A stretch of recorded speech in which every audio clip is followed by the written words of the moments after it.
It's Yeah, that's messed. That ain't right.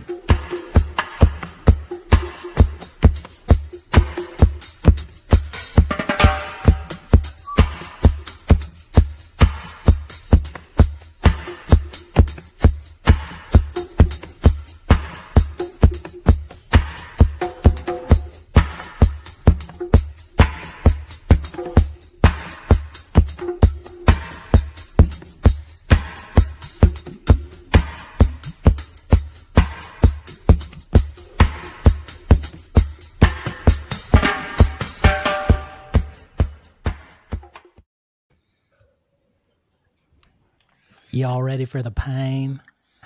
T-Pain. Can you say that like Matthew McConaughey would say that? Can you do a Matthew McConaughey? No. Joel. No, but I'm not going to. All right. we were talking about basketball offline. Like that intro to our show has become like the Bulls theme music from the mid '90s, and they took that Alan Parsons theme. I mean, I get pumped now when I hear that dub. Isn't that crazy how that's like synonymous with the Bulls now? Like it's all I think about every time I hear it. Did you see what somebody did? He was walking into the courtroom last week for his lawsuit against NASCAR, and some fan had like was taking a video of him and played that song as he was walking to the courtroom. What? That's awesome. It's so funny. Who's suing NASCAR? Alan Parsons? No, Michael Jordan was like a NASCAR fleet or whatever, and he was in a lawsuit with NASCAR, so they played like the Bulls entrance music when he was walking up to the courthouse. It was pretty funny. Is that really Wyoming Dave? Are we sure that's really Wyoming Dave? I don't think it is. I don't know, man.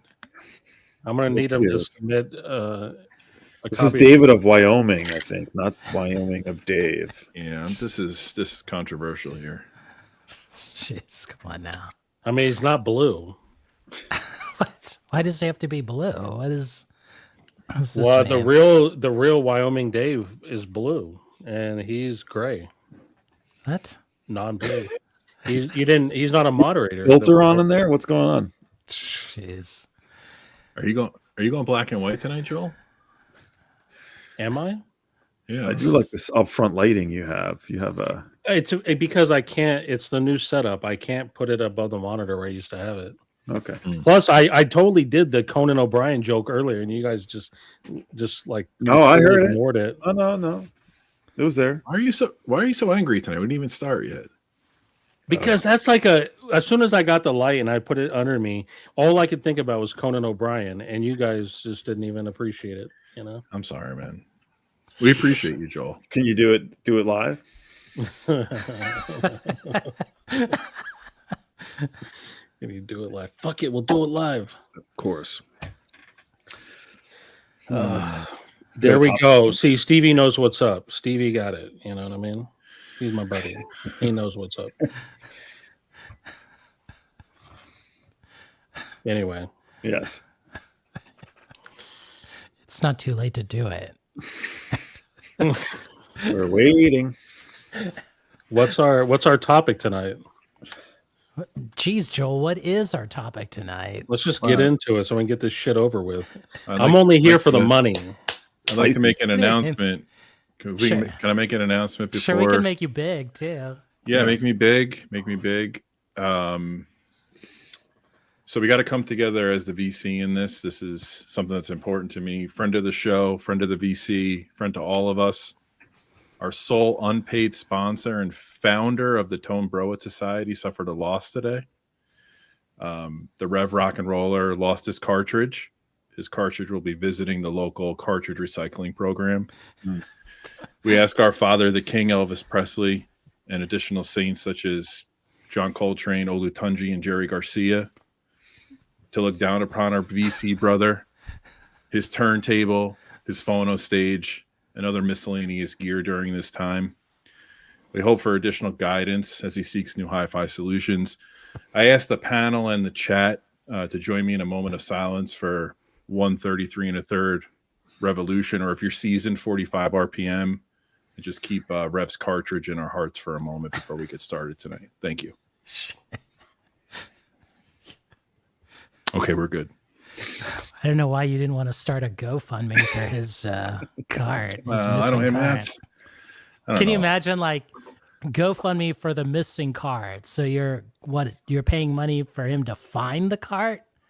No, he lost it. It went out. It's gone. It's moved Oh. on. So he's got to get a new one. This What- is troubling. What kind of cart did he have? Did he tell you? He did. He has a Rega Exact 2. Oh, okay. So yeah. So I mean that hurts. Bad. Welcome, Dave, the pickup artist. Wow. I hope you get there in time. It's the first time I think we've seen old Dave on this.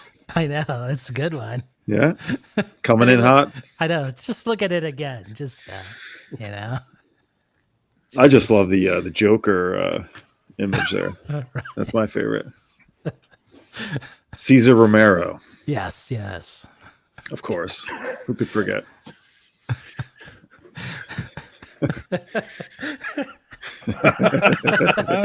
Good. That's good. So what is the topic? What is the topic, Joel? It was your topic, Joel, wasn't it? Yeah, this was your geez, brain. it This was was your not. idea. Yeah, you got to ask yourself. Well, I will. Go ahead, Joel. Are we talking about monetization No, and how why capitalism is evil? That's Wait, I future, forget what future we're- topic. Future topic. Oh, sorry. Damn it. Jeez. I don't. Okay, no, I have no idea. We're talking about lessons learned from vinyl record collecting, 2025 Yes. edition. Are we Was there a live? 2024 edition? There could be if we make it, you know. We reminisce. We should do that in the year 2000. Let's do lessons learned we learned back then. Let's do it. Well, you were talking just in your stream prior to this stream. You put a whole bunch of stuff in there, and then you were saying something about how there's so much stuff all over the place in your room that you don't know what's for the store and what's yours and what's what. And it sounds like you're in a bit of disarray. So I'm put that on your plate to react to in light of this topic. Okay, it is in disarray. The problem is, ever since I started doing these DJ streams, like I'll take records off my shelf, I'll play them, and then I don't put them back, and they were just like scattered everywhere.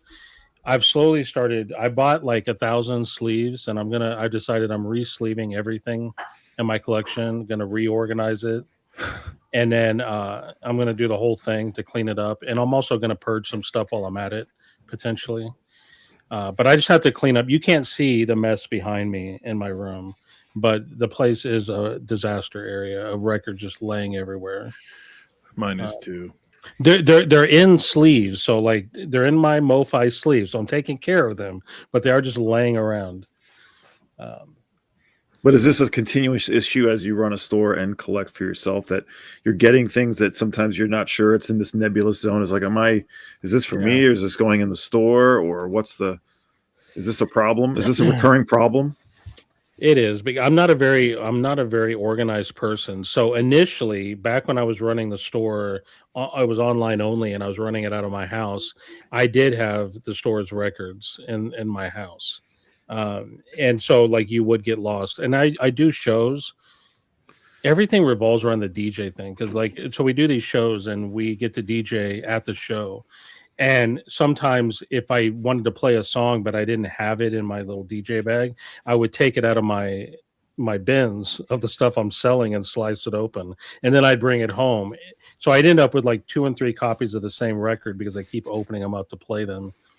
So that's another reason why I need to organize everything. I've completely lost any semblance of having any clue about what I have and don't have in my collection.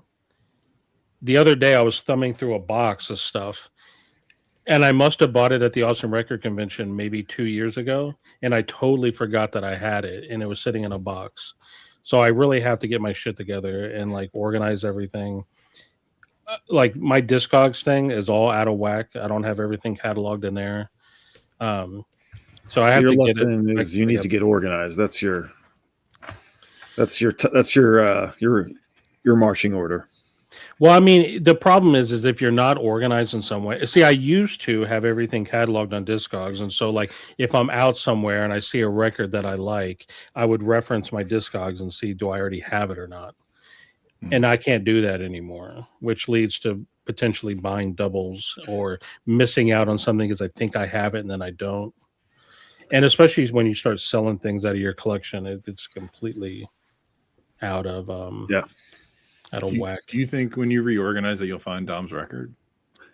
I already found it. We already settled that. He's got it now. Oh, great. I do. It's great. It was in a That box was in a at the store. If that was in a flurry of our group chat, I apologize. Sometimes I'm not there. I asked a few times, but he came through. He came through. New Age Steppers is here. I can get it and show you the evidence if Amazing. and this heat. Just in Tell case us you the need to story find behind it. another copy of the Steppers record, just in case. Well, it's another symptom of me being disorganized. I had that record at the show. He said, Dom said he wanted it. I pulled it down off the wall. I put it in a bag. Then I proceeded to lose track of where it was. And it turns out it was in a box sitting in the store. It wasn't actually lost. It wasn't actually lost. It was just waiting to be found. Yeah. I mean, there's only so many places a record could be. It's either on my shelf, in a box in this room, in a box in the other room, or at the store. So if I keep looking, eventually I'll find it.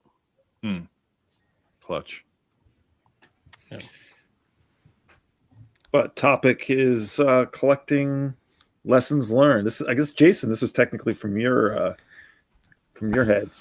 Yes, I figured that we would choose a positive topic before the, end of year topic, like top 25, 2025 stuff. And then your other topic about how monetization and advertising have ruined the VC. Well, I have a lot to say about that, and it's something I've been brimming on for a good while. But I don't want to get into that. That's another show. I'm already looking forward to next week. Shit. Let's just end the stream. We'll go to next week. When's the Wolfman on? Oh, here we go. Let's do the rally. You're crushing my soul, Dom. It's like we're rallying, trying to figure it out, and then like at 8:59, you're like, well, hey, what about Chris, this? And I'm like, it occurred to me as I was picking up my son, I was watching a certain video by a certain YouTuber, no. and I just was like, I'm fucking done. I can't take it anymore. But is this going to be a stream, a reaction stream? Like that's what No. I'm hoping for. it's not even that person's fault. It's obviously YouTube is has really gone hot and heavy on the ads lately. If you're monetized, that is. Oh, I got you. So it's more about the platform we use to communicate Well, rather than the actual channel. Yes, and people who are deciding to allow this, which I currently am monetized. So that's why I have complicated thoughts about it. But we're not talking about that today. Well, what was it? Let me ask you a question. Was it a video that I sent to the group chat over the weekend and I said, Joel, have at it? Was it that video? Because that video is heavily monetized before you even open it. No, the video is really not consequential per se. It could have been a few different people, but it was just sort of the point where I'm like, I'm watching a whole ad now. I can't even skip this thing. This is like 30 seconds long. Like, anyway. Yeah. I mean, we could just get into that. Just wait, I have one worse for you. Have you ever watched a live stream that was monetized and then the ad comes in the middle of the live stream and then it picks back up where it goes back live? Because I've had that experience before. That's brutal. I actually don't know if I have. I can send you evidence. I believe you. Advertisement during a live stream. That's unforgivable, perhaps. But it's not like it pauses too mid thought. It's like you're talking advertisement and then you come back and you're like, I just missed 15 seconds of what you said. So where do you cross a line into shilling? Oh God. No, this is not. This is it's my fault. Now I'm trying to get away from it, and everyone keeps bringing it back. Okay, lessons learned from the vinyl community. All right, Joel. From vinyl collecting. All right. So, Joel, we're gonna start with you. Let's put Why? you. We already started. Yes. I already talked a bunch of shit. Like, why did you guys start with me? So, Joel, we've never interviewed you. So, my thing is, when did you start collecting records, Joel? When did I start collecting them? Yes. I don't consider myself a collector. So it started my journey with vinyl started with raiding my parents' vinyl collection down in the basement. It was Okay. Deep Purple, Made in Japan, Aerosmith, Get Your Wings, Fairport Convention, stuff like that. Mm. Wow, really? Yeah, I mean, because when I was growing up, my parents, the stuff that I remember listening to was the Beach Boys, Kenny Rogers, the Beatles, the Monkees, stuff like that, like your typical whatever stuff you'd listen to. And when I say Kenny Rogers, I mean Kenny Rogers in the first motherfucking edition. You know what I mean? Just check in to see what condition Joel's condition was in. Yes, So, that shit slaps. That is some of the best music It's ever great. made. It's great.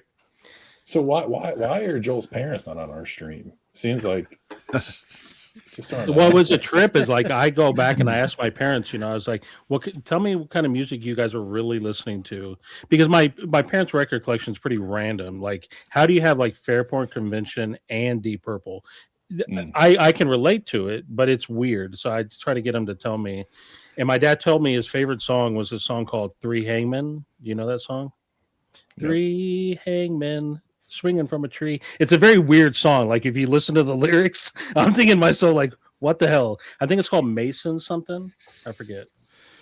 Anyway. So not to trigger you, Joel, did you take care and organize your parents' records? Well, I mean, I did listen to them.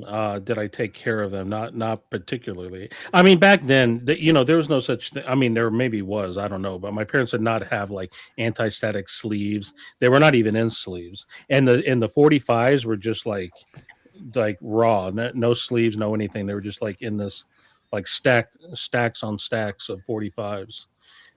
So they did not take care of their own records. And I don't know if they did when they were younger, but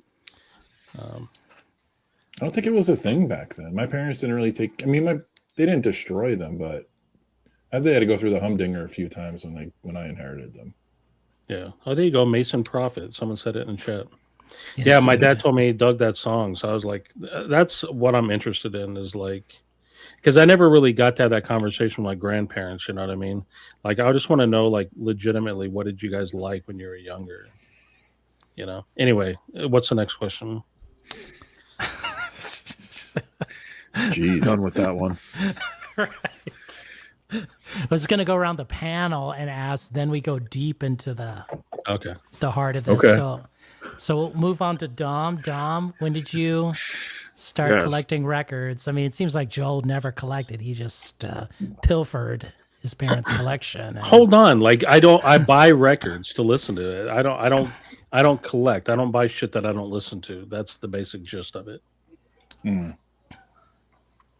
Yeah, I probably it's collecting and versus like got my first records. I don't know, is that a different thing maybe? But my first collection of records was in I've told this story actually. I did a video on it, but it was in 98. I was given records. We cleaned out an apartment, my father's cousin's apartment, who'd passed away, who was like a struggling artist. Sort of a sad story. His apartment was in shambles, but a lot of records were there. So my dad wanted me to come help clean out this apartment, and I didn't want to, but he's like, well, if you come, there's things you could take. You could have some things. So I'm like, okay.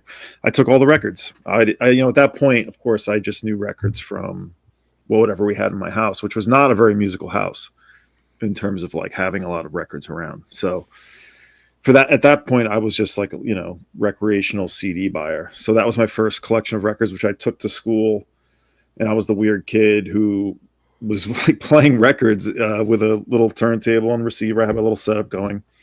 So that was like in 98. And then, but at that point, I didn't really have any money. So just buying little things here and there, and still sort of mainly collecting CDs for many years. But it slowly started evolving more towards records as the years went on. So I don't know, but that's the thing. Like, I wouldn't have considered myself a collector until maybe 7-8 years after that, I guess. I think, I don't know, roughly.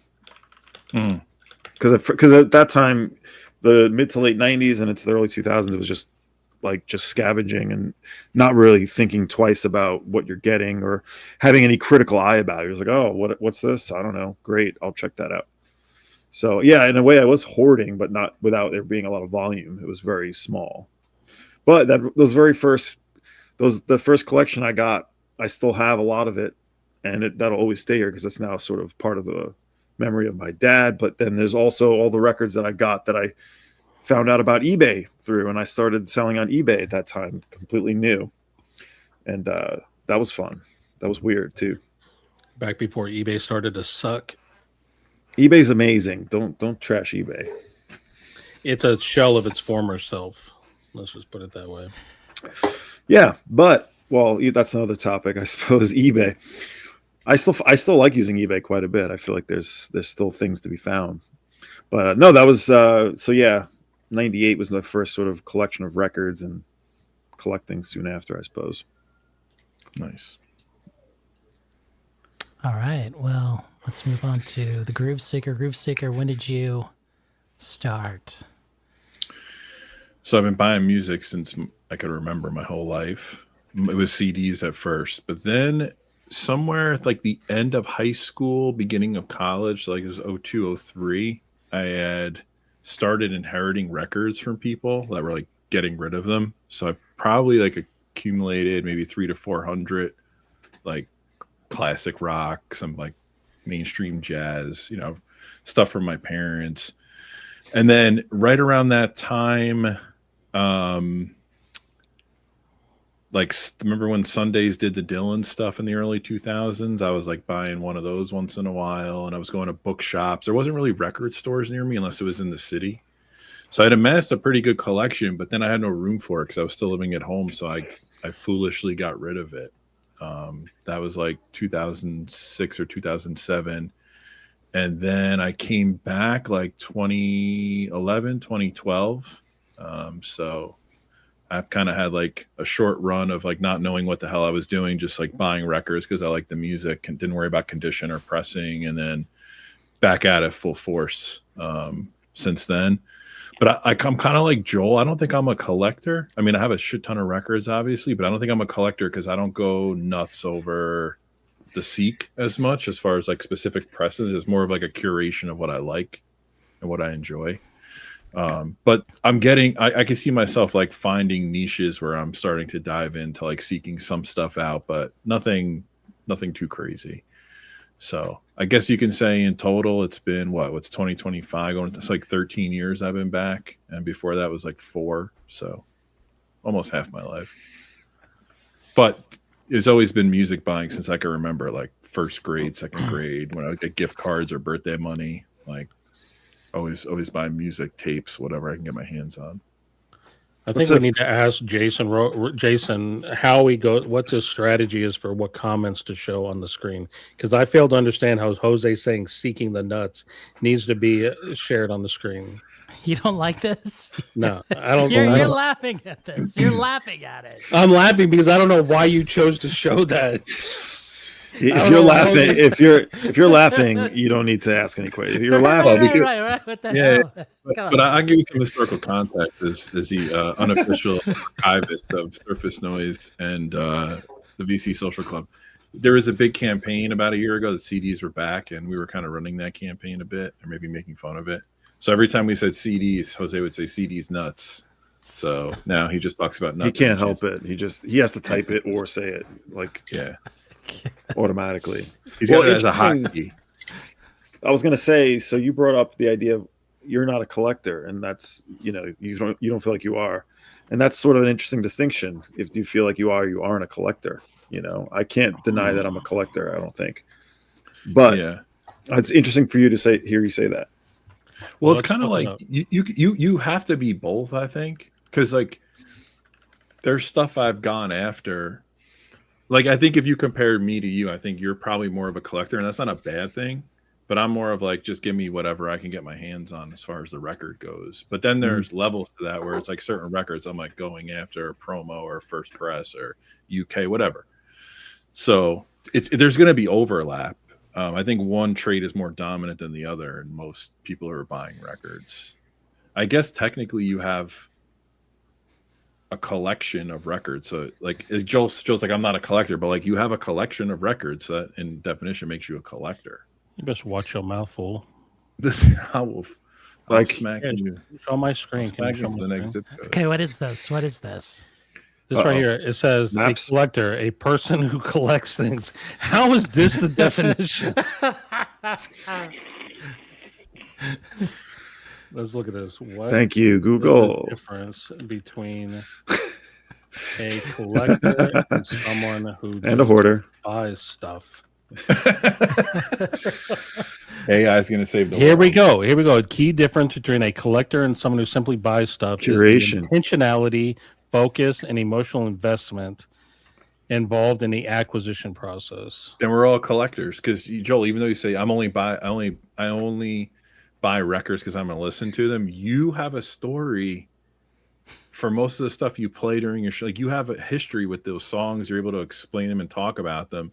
So in essence, you have some kind of emotional a connection to it. Makes you a collector by that definition. Okay, fine. I'm a collector.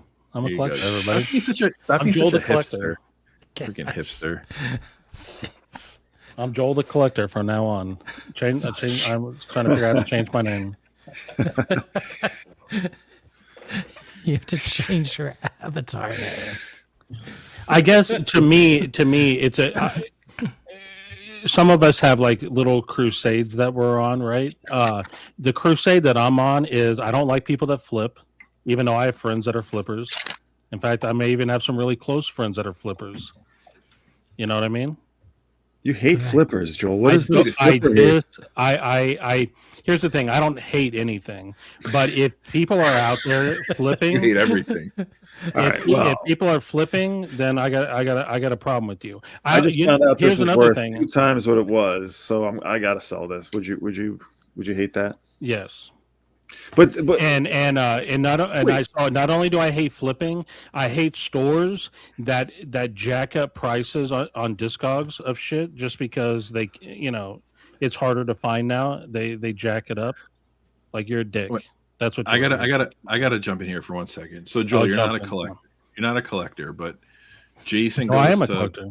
Jason goes to Den Bosch. We go to WFMU, and you're Mhm. sending us the 4AD pressing of what was the band? I forgot. the real Ramona. Dude, why you gotta bring that up, dude? Why you gotta? And you're I'm not a depressed. collector, but I need you guys to be on the hunt for this for me.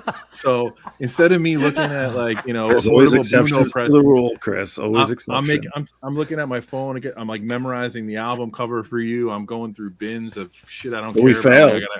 I gotta help Joel. I failed. All because you're not a collector. But you had to have that Okay. 4AD UK. God damn it, dude. Okay, listen. First of all, it's the real Ramona. Okay. The real Ramona. Yeah, wait, I Thank thought you. we're not supposed By to talk Throwing about- Muses, one of the best Throwing bands of all Muses. time.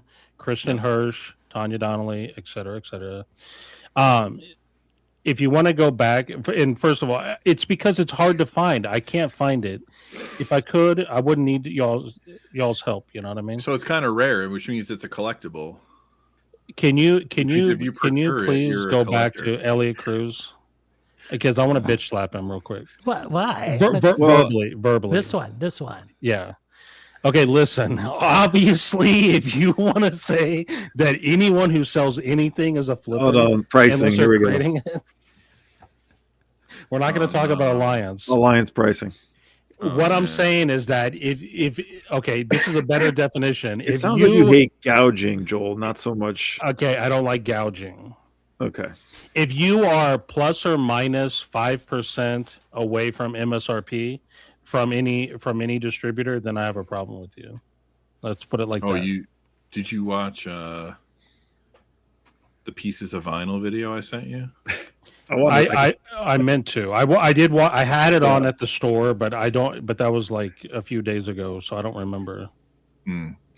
Sure. Oh, and you know what? Like I'll call Jose out. He can be a gouger. You know what I mean? He can be a gouger. I get it. Like people do this, and I'm free to have a problem with it, right? Like I think that people need to not do it. I don't know if Jose's a gouger. I think when a dead stock of a long lost release gets issued, he doesn't tell everybody that it comes out. He just tells certain people. I'm not referring to that particular time that okay. he gouged. Okay. I did. So I did it just this afternoon. So I bought. I have extra copies. So Haley Williams of Paramore. I'm just gonna say this real quick. Haley Make Williams. him right, big. Make him big. Make him big. No, don't make me big. No. We're gonna make you big. It's gonna be quick. She releases her solo album With your mom.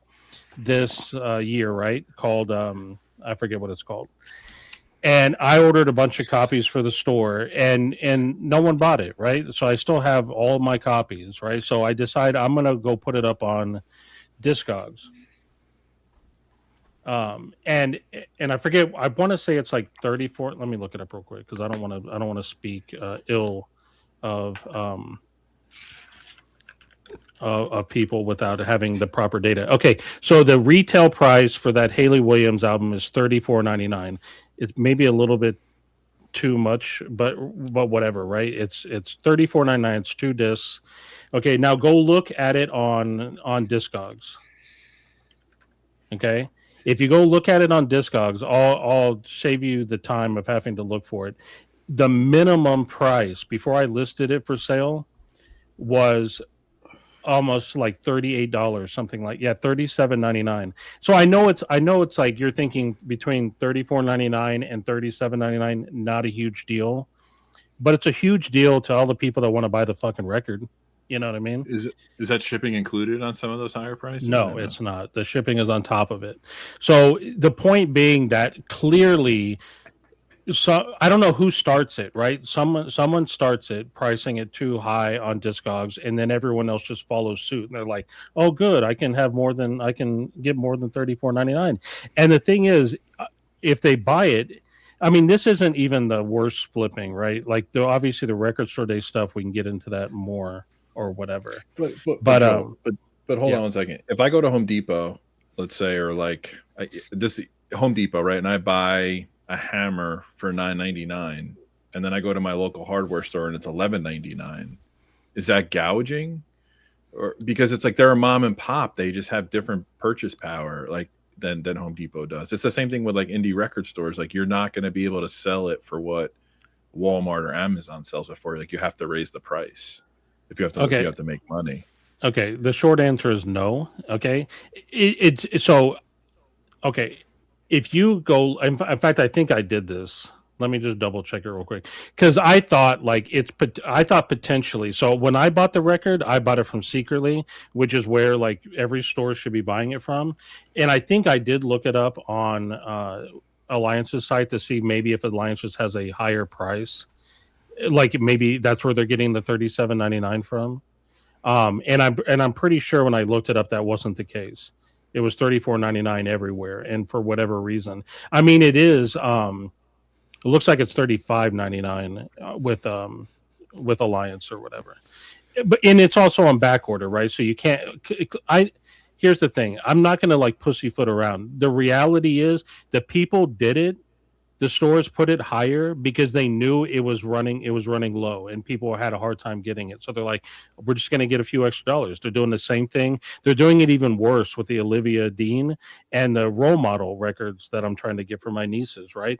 Though it's even worse for those. They're jacking those up like at least $10, if not more. And it's all because they can. It's like a supply and demand thing. I get it, right? It's like one of the tenets of capitalism, but fuck that. This is music. There's something sacred about what all we're doing here. You know what I mean? That's how I feel about it. So don't fuck around. Keep prices as low as you possibly can.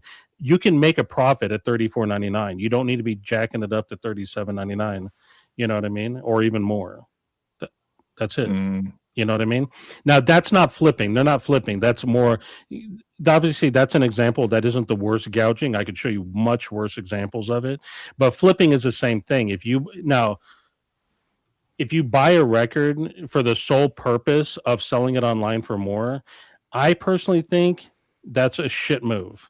It's the same thing with concert tickets. You fucking buy concert tickets just to fucking flip them. I mean, they built a whole fucking industry around that. And it's fucking bullshit. You know? Anyway, you got me worked up, god damn it. Like I was gonna be chill here tonight. And you guys purposely like how does this have anything to do with collecting? I don't know. But anyway. Well, oh boy, there's so much to take the bait there on, but I'm not gonna do it. So Rojas, when did you start collecting? I collected in the mid '90s because it And was never cheaper. stopped. Never Never stopped. Never stopped. It was a because it was cheaper. It was practical. As everyone knows, in the '90s, these things were cheap. They were cheaper than the what at the time the CD was what 25 bucks. You know. Yeah. God, yeah. Yeah, when it eclipsed, I still remember the fucking date. Eclipsed $20. Like, oh my god, dude! I that was remember seeing fucking- 2098 at the Wall or Musicland, whatever it's called. I sold out, and I got that corporate record store gig, and I got that corporate discount on those shits. I was sick. So you only I paid was working at 1998. Tower. I was working at Tower when I saw the prices eclipsed $20 for a CD. It was fucking horrible. I remember it. Yeah, that's why you had to scam Columbia House. That's what I did. Yeah. I mean, but that was before. By the time it hit 20, Columbia House wasn't even a thing anymore. I don't think. Yeah, it was close to get somewhat close together though. Because So- because then 2000 happens and then Oh piracy. yeah, Y2K, right? Yeah.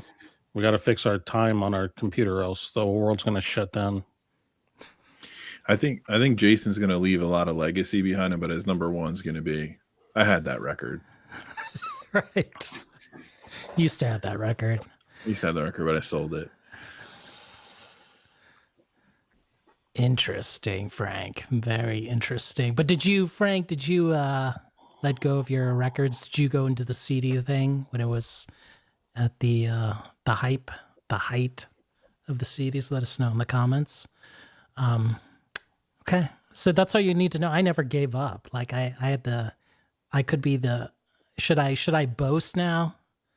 Right? Boast. Boast. When do you not? Boast that bass. Boast that bass, Rojas. like me and Fremer, right? We were intertwined, right? We did not fall into the CD trap, right? We just kept on buying records, right? We did not give up the vinyl dream. There you go. There's my blasphemous, ridiculous boast. Okay. You didn't buy CDs until the Awesome Record Convention when you got the D'Angelo on CD. The thing is, like, CDs didn't get. I'm trying to remember, like, specifically, CDs started like whatever. Everyone was like unloading the CDs by maybe. Trying to think of that time change, maybe like 2010s. That's when there was sort of like a weird flip going on. Like people were unloading as many CDs, and then like you had all those CD warehouses, buybacks. Like they were just getting huge collections of CDs. So I mean, at that time too, the streaming had come on, right? I believe like that was sort of like the height in a way. or the Maybe even a little beginnings. earlier than that too. Yeah, that's how about when I remember it. I was buying CD collections from people just dumping them for nothing and selling all these out of print CDs. Even then, you can do that better now, I think, actually. But there's still people out there who never gave up on CDs, even so. Yeah. Wait, so I have a pretty decent idea of how old Dom and Jason are, or and Chris. I'm not sure how old you are, Jason. Are you telling me that any of you started listening to music on record? Because for me, it was tapes and a Walkman, and then shortly after CDs. Yeah. I mean, it was records and tapes. Yeah, I didn't buy any in the new- very beginning. The only records that I would listen to were things that my parents had from when they were younger. I didn't buy new records. I don't remember being a teenager and being able to go into any stores that had records. But don't forget for me, it was like whatever I could get my hands on. And then I was listening to the radio a ton. That's why I love radio to this day. Yeah. It was radio, Yeah. radio. Oh, and there's these few other records around too, and some cassettes. Radio is what it was all about early on. And then I found Tower Records near me and everything. But Well, Yeah, we we used to grew up, make Dom, mix. radio was the shit though. It Like you was didn't king, get you didn't get like the same 15-song rotation every 2.5 hours Yeah. when we were growing up. And it was there was a lot of different choice. There was a lot of choice. Yeah. We made mixtapes off of the radio. Like that Yeah, was the 100%. thing. I think I told you guys like I hear songs that I automatically associate the call letters to my local radio stations because I recorded off the radio. Like if I hear Arrested Development, Mr. Wendell, I hear Oh, yeah. like WSPK Poughkeepsie K104's like call Yeah. like in the beginning of that song every time. This would be a perfect time to like an overlay of Mr. Wendell playing in the background. Oh, what a Yeah. great tune. That is More a great album. high production value. Yeah. Again. Right. That's funny. Right. All right. So now that you've now got the background of when you start collecting, now when did your collecting habits change? Like, did you get serious, or because Dom was mentioning like you just bought whatever. Like, when did you decide that things were going to take a different turn for you? Yeah, well, basically it would be buying whatever I could from like other music and Tower Records and whatever they recommended sort of religiously. And then in 2003, I started working for Warner Music Group, and then I just was getting promos after promos, and I just, a lot of that stuff sucked, but it created the idea of accumulating. Okay. So I was accumulating things. Okay. And so the idea of like, okay, well, now I'm like collecting this stuff, and I would keep it around, and even if I wasn't listening to it. And that sort of got me more on the idea of like volume and like thinking about, accumulating things. And so collection started, I started amassing things that way, even if it wasn't stuff I liked. But then I started refining things and buying a little more. And then when I started working at independent record stores, then it really started jumping, blossom, like really blowing up and getting even more refined and more sort of like to my taste, I'd say. That was like 2000. Well, yeah, once I left that job, 2010 probably. So at the height of your collecting here, how many records or CDs did you own? Can you remember? I don't know that it's probably. It's weird. It's because I've acquired and always sold. I've always been acquiring and selling. So probably 7,000-8,000, and I'm at about that's not CDs though. Yeah, I'm at about a little over 5,000 records now. So that doesn't count CDs. So I'm still pretty high, but I can't really. I'm probably going to start shrinking a little bit. Interesting. Yeah, I think so. So, other than you working at a record store, CD store, so Groove Seeker also worked at a store. So, at the height of your collecting, how many CDs did you own, or did you? So I dumped my entire CD collection in like 2008, and let's put it like this: when I lived at home with my parents, I didn't have like a tiny room, but I didn't have like a massive room. But I had so many CDs that I had to like stack them to make furnishing. So I would like stack CDs to like put my alarm clock because I had no space anywhere. Like I probably had 3,500 to 4,000 CDs by the time I was like in my early 20s. Yeah. Wow. Insane. Yes, insane. I had everything, like anything you can imagine I had. But that's because I was acquiring them at a really young age, like not at a great volume, but I was buying music like consistently as far back as I can remember. Probably similar to how kids in the 60s would buy 45s or something, I was buying an album when I could afford it. But like that, so that's actually like the same habit I have now. Like if I wanted the album, I bought it. It's the same thing now. It's like I just picked up that trait and moved it to another medium, right? So that's a big gripe I have with myself is like I'm buying the same records I've already bought twice in my life before. Like so, if I buy, like how many times have I bought Rubber Soul in my life? Probably like 6 times too many. And so it's kind of annoying, but I would need to have it on record.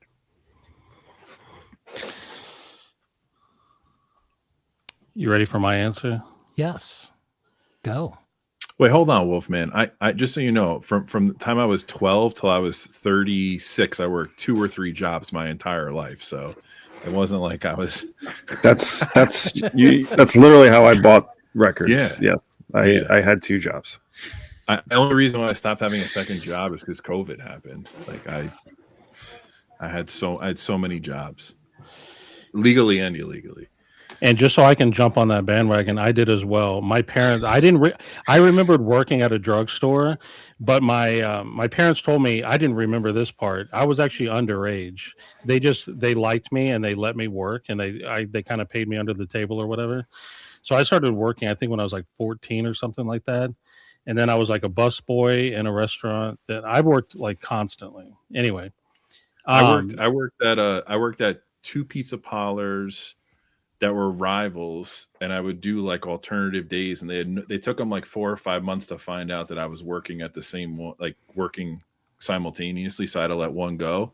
But the one pizza place would pay me like $20 or $25 every day after school when I worked like 2 or 3 hours. So like every day I just had cash in my pocket. So like, you know, I just hustled. I don't know. I just worked constantly. I still do that now. Yeah. Well, the first time when I actually started, if you want to, I'll play ball here. When I started collecting, I was working at a gas station, and there was an older kid there. So I lived in Jersey, right? So at Jersey, they don't let you pump your own gas. So I was a gas pumper when I was maybe 15, 16, I don't know, whatever the hell age I was. And there was an older kid there, and he let me borrow a couple CDs. There was a Frontline Assembly CD and a Hansel and Gretel CD, and I became like, I was obsessed with that. So I immediately had to go to a record store. I still call them record stores, even though they didn't have records. And I bought some tapes, and I got a D Warsaw tape, Engine. I got Sister Machine Guns Burn, and Garbage's first album. This is like when they first came out or whatever. And so that's kind of when it started for me. I was collecting tapes because I had a Walkman, and everywhere I went at that age, I was walking around, right? So I wanted tapes so I could play them in my Walkman. Or if I did get CDs, I would tape them because I had like a little boombox thing that had like a CD player and a tape player. So I would tape the CDs so I could listen to them on my Walkman. Yep. So that's when it started for me, and then and my whole dream, like growing up, was I wanted to be able to go into a record store and buy whatever I wanted, because back then I was broke. And so what I would do is I would take CDs and I would take them down to CD Source, or we had a couple different places in town, and sell the CDs and get enough store credit to get another CD. And so I was constantly just trading CDs in to get more CDs. And that's kind of what I had to do. And a couple different times I sold my entire collection. I took like a little duffel bag with every CD I owned and took it in there, and I would sell it all just to get enough money to, because I'd want to explore something completely new, right? So I take all my like rock music or whatever and sell it to buy, like, I don't know, whatever I was into at the moment. Does that answer your question? From before.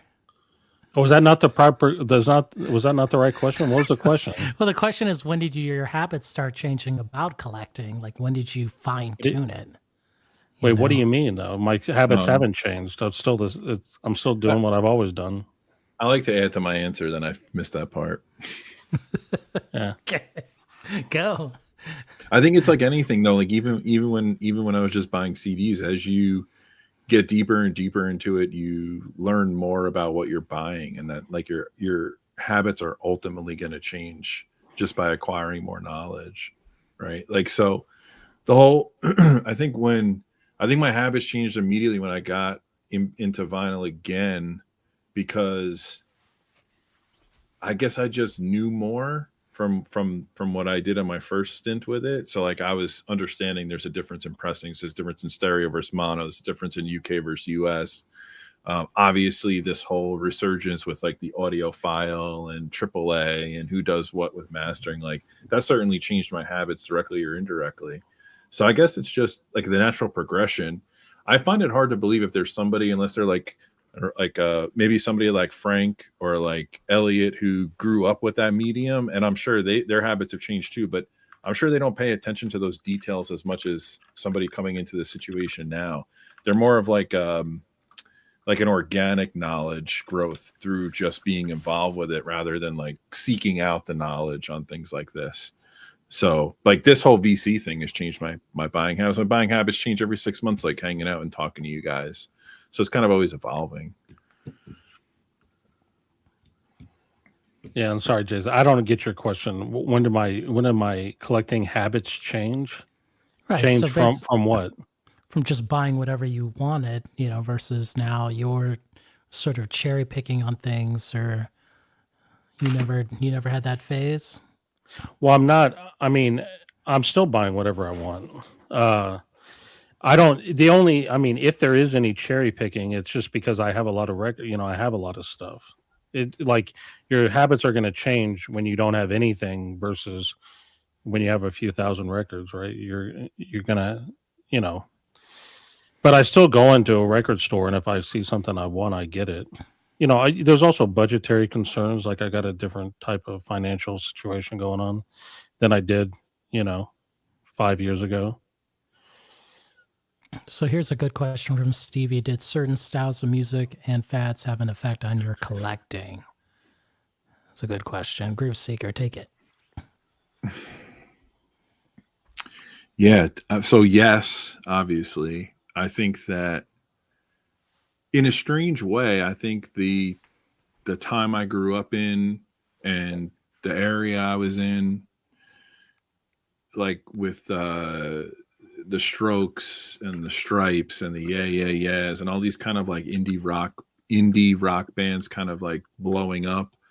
I think there was a romantic connection to vinyl from those bands. Like they were still putting it out when no one really was, or when it was dying down. So I think like being into that music like raised awareness that like vinyl was still a cool thing.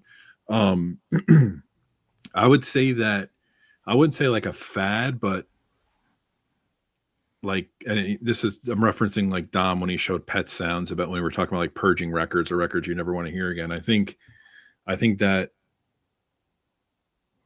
I think I don't seek out like classic rock anymore, or like I don't seek out like very popular stuff like that because I'm just bored of it. So like that's not going to be in my collection as dominant as some other people might have it. On the flip side, like I'm a jazz nut. Like these guys make fun of me because like all I do is like post jazz or listen to jazz because that's like currently like what I'm into. And part of that is fueled by like the reissue campaigns on all this stuff. But I always tell people like I grew up already exposed to that stuff. Like I've already been through that cycle, like discovering jazz on my own. So like having this come back in the reissue campaign has been like refreshing for me because I get to rediscover that and like own that music finally because I got rid of all my CDs. So like all these like little fads definitely shape things. I think that I'm guilty of like the reissue dominance, like kind of taking control of my collection, especially the past 2.5 years. And I'm actually not really ashamed of that. Like I'm for it because there's been a lot of great stuff I've been able to buy and get my hands on that I like. It's not just I'm buying it because this is the new reissue. It's like, oh no, I know that record and I don't have it, so I'm going to grab that. But as far as like music trends, no, I don't think there's. I think when I grew up, it was the dominant trend was like hip hop into like that indie rock thing in the 2000s, and like after that, I haven't really been involved in like a new trend that's come since then. I'm kind of stuck in the past or in that time, so nothing's really influenced me lately. I don't know if that answers Stevie's question. I No, think it it's did. adorable that you think that people make fun of you because of the jazz stuff you post and not the fish stuff that you post. Oh, that's okay. Well, no one likes it. I had to wait way too long to make that. But here's the thing, Joel. Fish is jazz, and jazz is fish. So when you start to wrap those two things together, it's all one. So at first, so if I can answer Stevie's question, I didn't really understand the question at first, but I did think of something. So like when I started listening to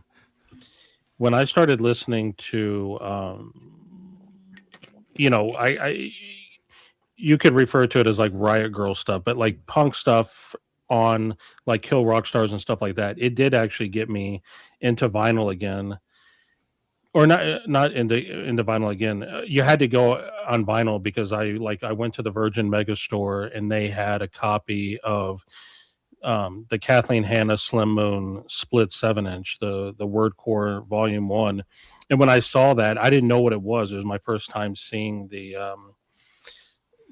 seeing it, and I was like, what the hell is it? Like, not what is this, is like, what is a 45, but what is this particular release? So I bought it, and that started. And I also, on that same trip, I also got the Makes No Sense at All Husker Du 7-inch, and that is what became that's what spurred on my love of 45s, and I just became obsessed with like getting as many 45s as I could of the music that I liked, not just of anything. So I started going to K. I started collecting all of K's. What did they call them? The what was their series called again? You know what I'm talking about? Their No. hold on, let me look it up because it's going to bug me if I don't remember. The IPU. You know what I'm talking about here?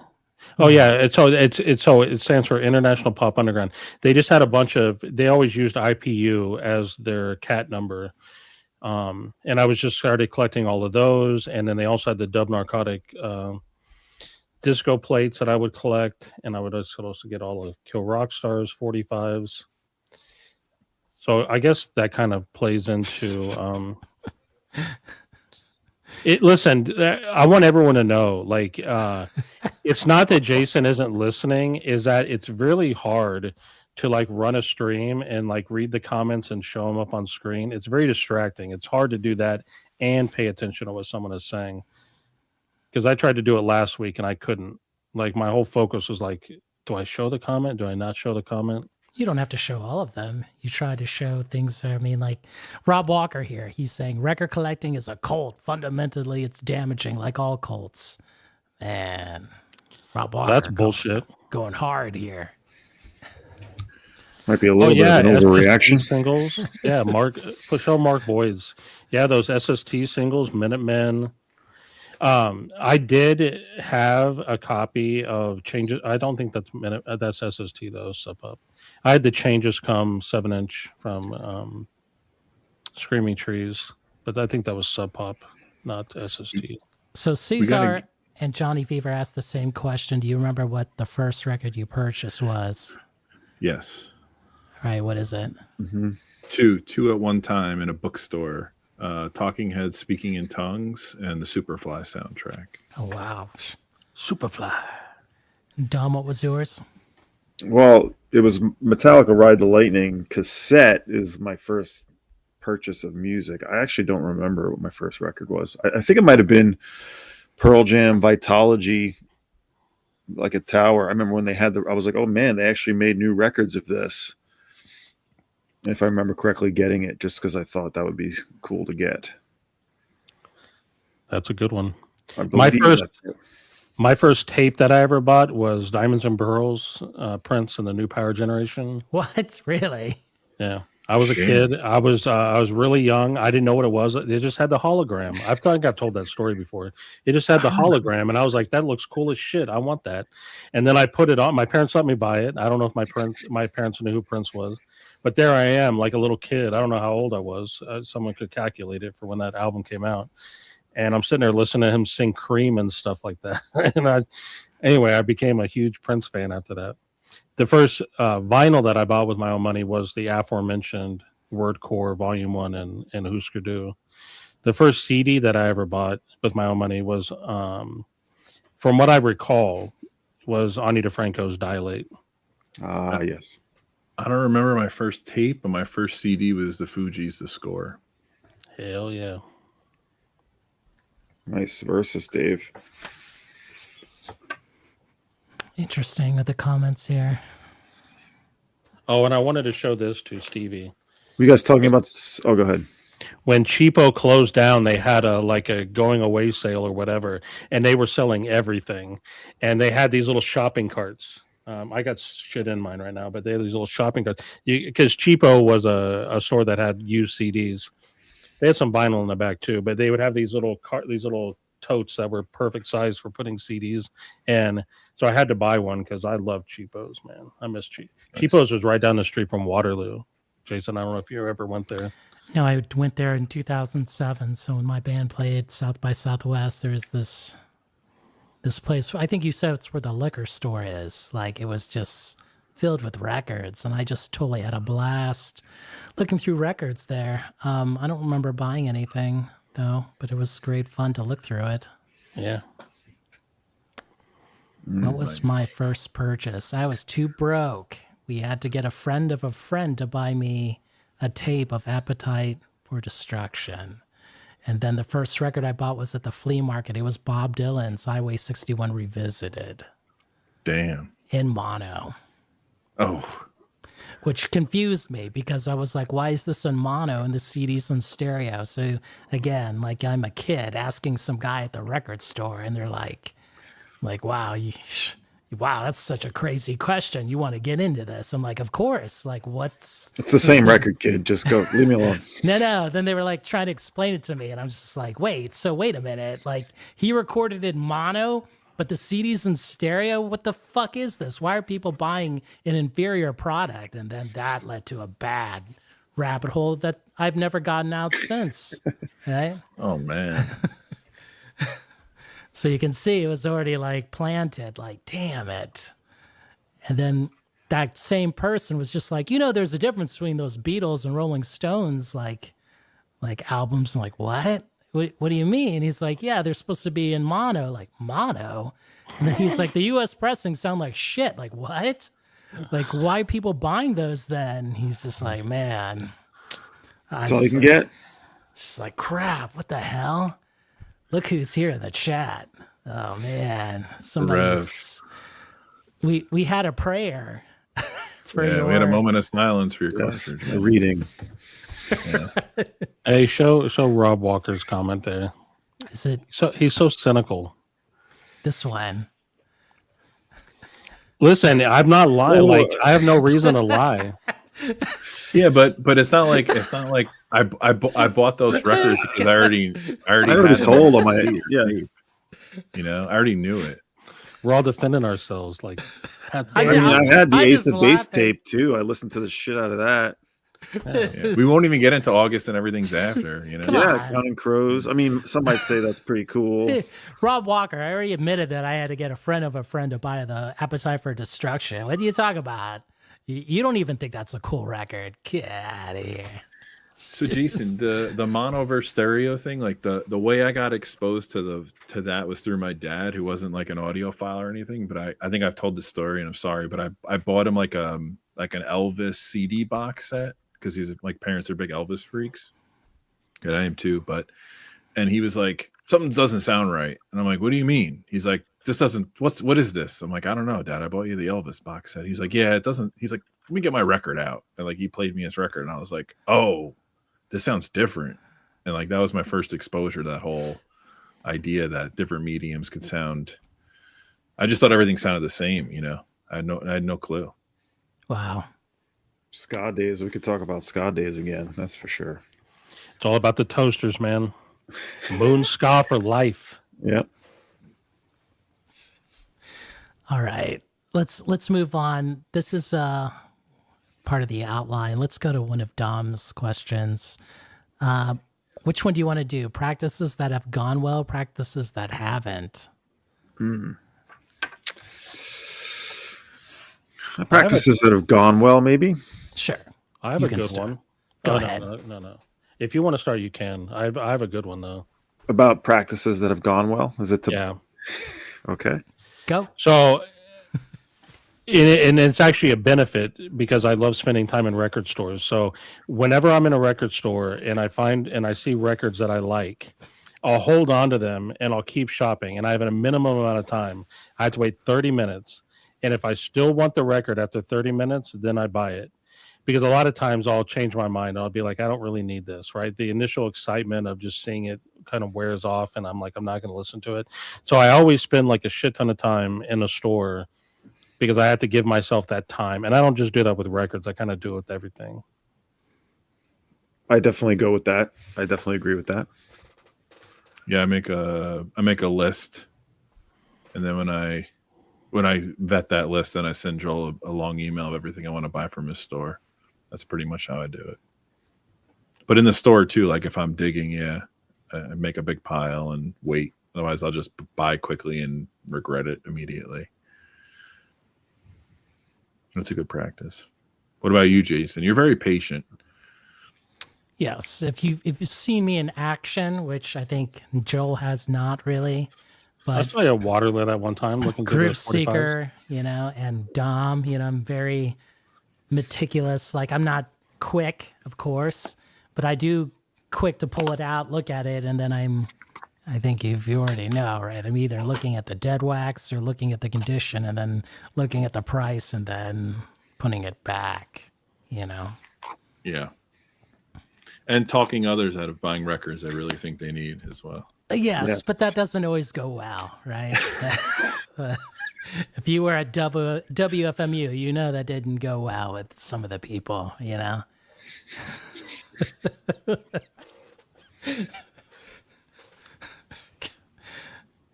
Well, did you already go, Dom? No. Okay. I mean, I like what everybody said, but I will say I really have a hard dialogue with myself when I'm, whether it's in person at a store or if I'm even shopping online, be like, do I really need this? Am I going to play this? Is this going to turn up in my life at some point again? Or am I just going to listen to this once and file it? Like I really sort of like try to project and, think about the future as far as it like really needing to have it. There's like records I think are amazing that I just do not need. I don't need to have it. I'm not going to play it, but I still think it's like an incredible piece of music. Or give us an example. Give us an example or two. Come on. Well, it has to do with the application of like how you listen to records, right? Like my family is very integrated with my, situation here. So I'm not going to go put on Xenakis, Saturday afternoon and we're all going to sit down and have a grand old time. But I think Xenakis is incredible. So that's one example of like, it doesn't fit into my life. It doesn't, just because I love it doesn't mean I have to own it. So I really think. Mm-hmm. Would you throw Wu-Tang 36 Chambers in that category as well? Or is that? I should own that, and I do not. I should. No, I have this real hard conversation with myself and decide, like, do I absolutely need to own this now? Some of you might think that I'm not doing that well enough, maybe, but I do pass on a lot of things. I do pass on quite a bit.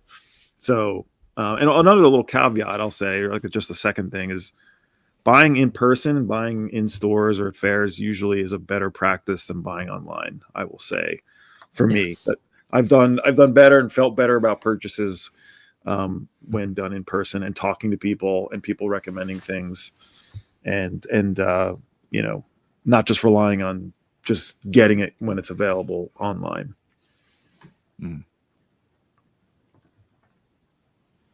Question here.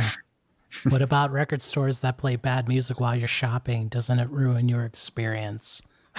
What's bad music? Oh, shit. I will say I know of one band that I've specifically saw people like get so upset and leave the store here. Was Atari Teenage Riot. The guy I worked with put them on. I don't know if you guys are. Joel must know them. You guys know them. Yeah. It is grating to say the least. And he put this on specifically to, yes, as Mark was saying, chase people out. And a few people left. And one guy came up and specifically was like, I really wanted to shop here, but I'm fucking leaving if you're going to keep playing this thing. It was referred to as digital hardcore. Yeah. And did not age well, perhaps, maybe, or did it ever age well? That's one of the best genre names because it actually, if you know what hardcore is, it's a very apt name. It's digital hardcore is exactly what it is. I like it. Yeah. Yeah. See, I can appreciate that even, but like, I don't need that in my life.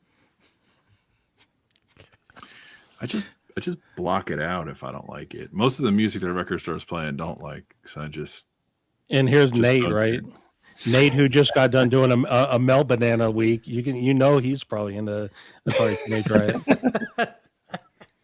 I'll take Melt Banana over ATR.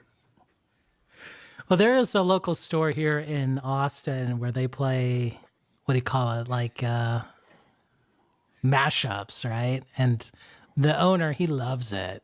But when I'm in there and I'm trying to shop and I hear the mashup, I cringe. I'm like, dude, like I can't take this. Do I want to leave? Should I just leave right now? Like, this is terrible. Why would somebody do this? Examples. Breakaway? Examples. They won't be named here. I cannot name them. Breakaway would never, commit that sin, Well, But- in general, the practice that you should be selling what you're playing in general. That's another. Correct. we've And I talked don't think about any of these are for sale. So Yeah. I just think like he loves them, but I just think it's a torturous thing. I'm just like, what the hell? Like, I never imagined that would be mashed up this way, and then I'd be like, no, don't think about this. Keep looking, Like, Keep are you going saying with this. they're just playing like a CD of mashups, like over the loudspeaker? A CD or streaming, whatever. I'm trying to think of who you're talking about. It's not in a It's not veneer. important. It's not important. Don't you But worry. what are some of these mashups that you've heard that have made you cringe? Let's get to the root of the I mean, it problem. was like something like Rihanna going into AC/DC, and I'm just like, Oh yeah, no. this is not Wow. this is not right. Like, what's going on here? This is Was it even beat matched or anything, or they just like? they're just inserting maybe the vocal, like Rihanna's vocal over back, Oh, back I in see. black. Yeah, yeah. You see, and I'm just No. like, what the, like, why? My hearing has evolved where it's like if I hear like like Journey Don't Stop Believing from like bartending all those years, like it doesn't even exist anymore in my it comes on and it just like white noise goes Yeah. around me and I don't even know it's there. Just gotta block it out. That's another story. The Gray album. Yes, that's different. That's artistry. All right, moving on. Shall we choose the other one, like your practices that haven't gone well? Well, I'm going to make some enemies, maybe, but Oh, what? well, no, it's nothing new. It's when I was years ago, and even somewhat recently, when I was sort of just on the reissue train, as we like to call it, like, and just the new pressing, like just every week accumulating a pile of things that were like interesting, that were like, oh, I got to get this because it's like it's cool, or it follows along the thread of things I like, and so I would just get it without really thinking. It was intentionality. I was not really practicing the intentionality thing, and as soon as I cut down on buying, for me, which was not as important, buying repressings and reissues, it narrowed my focus, and it made it so that I was actually buying a little less, maybe not spending any less, but buying a little less and being a lot more sort of, as I said, intentional. So all those years when I was just accumulating records and spending a lot doing it, that wasn't working well for me. And that's when I got overrun. And I think there's probably a lot of people who might relate to that or might have gone through that same type of sort of transition, I think. Yeah. I'm in a very slow phase of that transition. Like I've been really disciplined like the past 6 months in what I'm buying, because it's the same thing. Like I've just been more critical, like, oh, this looks really cool, and then I go back and maybe stream it. I'm like, yeah, I'm not going to listen to this at home. Like the vinyl playback experience is completely different. So yeah, I was on that train for a while. Joel, do you have any? The only thing I have to watch out for is I have to be really careful not to buy like 12-inch singles. I gravitate towards them because or in not just 12-inch, anything that I think that I'm gonna play while DJing. I think because I get these I get in these moods where I'm like, you know what, I'm gonna go talk to this owner and get a club night going, and I'm gonna buy all these things so I could play them, and then I never do it, and then I get stuck with these boxes and boxes of 12-inch singles that the problem is they don't sell, right? So I can't resell them, because no one buys them. Put them in a box of a U-Haul box of 75, hip hop 12 inches, and put them on eBay for $10. See what happens. Yeah. That's right. That's my recommendation. Actually, to Joel's point, like I I have some 45s through like circumstance, like they come with a record or like someone's giving me 45s, but I purposely will never look in a box of 45s when I'm at a store or at a fair or whatever, because I just don't want to go down that rabbit hole, because I know once it starts, like it's not going to happen. So like one of my best practices is like 45s don't exist unless they come to me as part of a package. I will not buy a 45. Well, see, I'm different. I do love 45s. I just don't want to buy 12-inch singles. Yeah, I mean, I know they're not the same thing, but it's kind of the same. Well, 45s are different cute view. though. They're cute though. If you get in the right sort of mode, going through a giant box of 45s can be quite fun for me anyway. Sure. Yes. Here, let me show you one. Here we go. Here you go. I got some I- too. I guess So- I so treat I'll- 45s like heroin. I just won't do it. You know. yeah. So while I was at Waterloo, does everyone see that? Let me try to move it back. Of There it course. is. Whew. Man, Dun, dun, dun, dun. his big hit. You know, I mean, look at this sheet music. Ladies pretty covering sweet. her eyes, right? I don't recall seeing that picture sleeve. I know. And then, like, the back of it, you get to see her face. Is Yeah. she addicted to love, or are you addicted to love? Oh, man. Damn. Wow. There you go. I couldn't pass it up because the price is right. Can everyone see the price right there? $2.99. Yeah, Hot. There I it got- is. that's where I got that Tori Amos Pretty Good Year 45 from End of an Ear when we were there together. And what was it, like $4.99 or something? Like, it was super cheap. I was going to say another thing, a little bit, Jason, you touched on it too. I guess this is more of a good practice, but being patient and not feeling like you have to buy something when you see it. Well, there's times though where, I'm never going to see this again, or this is a great opportunity. But there's other times where it's like, this is something I may see again, or it's not that rare or anything. And there's that sort of, push to sort of get it now. But a lot of times it makes sense to be patient and wait for the thing to be in the right condition, right price, and all that stuff. That's usually where I think that's worked out more often than not. It's just waiting. Unless it's obviously something that's, once in a lifetime. I understand that. So Yeah, Dom, don't go broke. Sorry, go ahead. It's okay. I have this thing where I feel like we had that discussion a few months ago on grails and what's a grail and whatnot. Yeah. I have a different approach, like to the records I really want. Like I know I can go on Discogs and get them, but I only want to buy them if I see them in the wild. Yeah. That's how I kind of control myself a little bit, because the stuff I'm looking for isn't super rare. It's expensive, I guess, or above average cost. But like I could go on Discogs tonight and have my choice, but I'd rather just come across it. And that's how I know that it's kind of found me in a way. That's how I can control myself a little bit. Like that real Ramona record. Yeah, exactly. Which now I'm going to buy every Fuck you copy all, I dude. see and flip it. Well, I keep seeing it in my want list because now it's in my want list, Joel. But for you, okay, you asked to look for it, so I'm looking for it. But Discogs there's tons of copies. I know, I but I want it in understand. the wild. I know. Yeah. You're very particular like that, like Chris here. That's Because how it is I about want- my- I want it to be in really good condition. No, yeah. I like Yeah. that though, Chris. I do have stuff like that I'm like, there's no, like, the things that I think I will see. I'm like, I'm not gonna go pay tax and shipping from Discogs or whatever, eBay.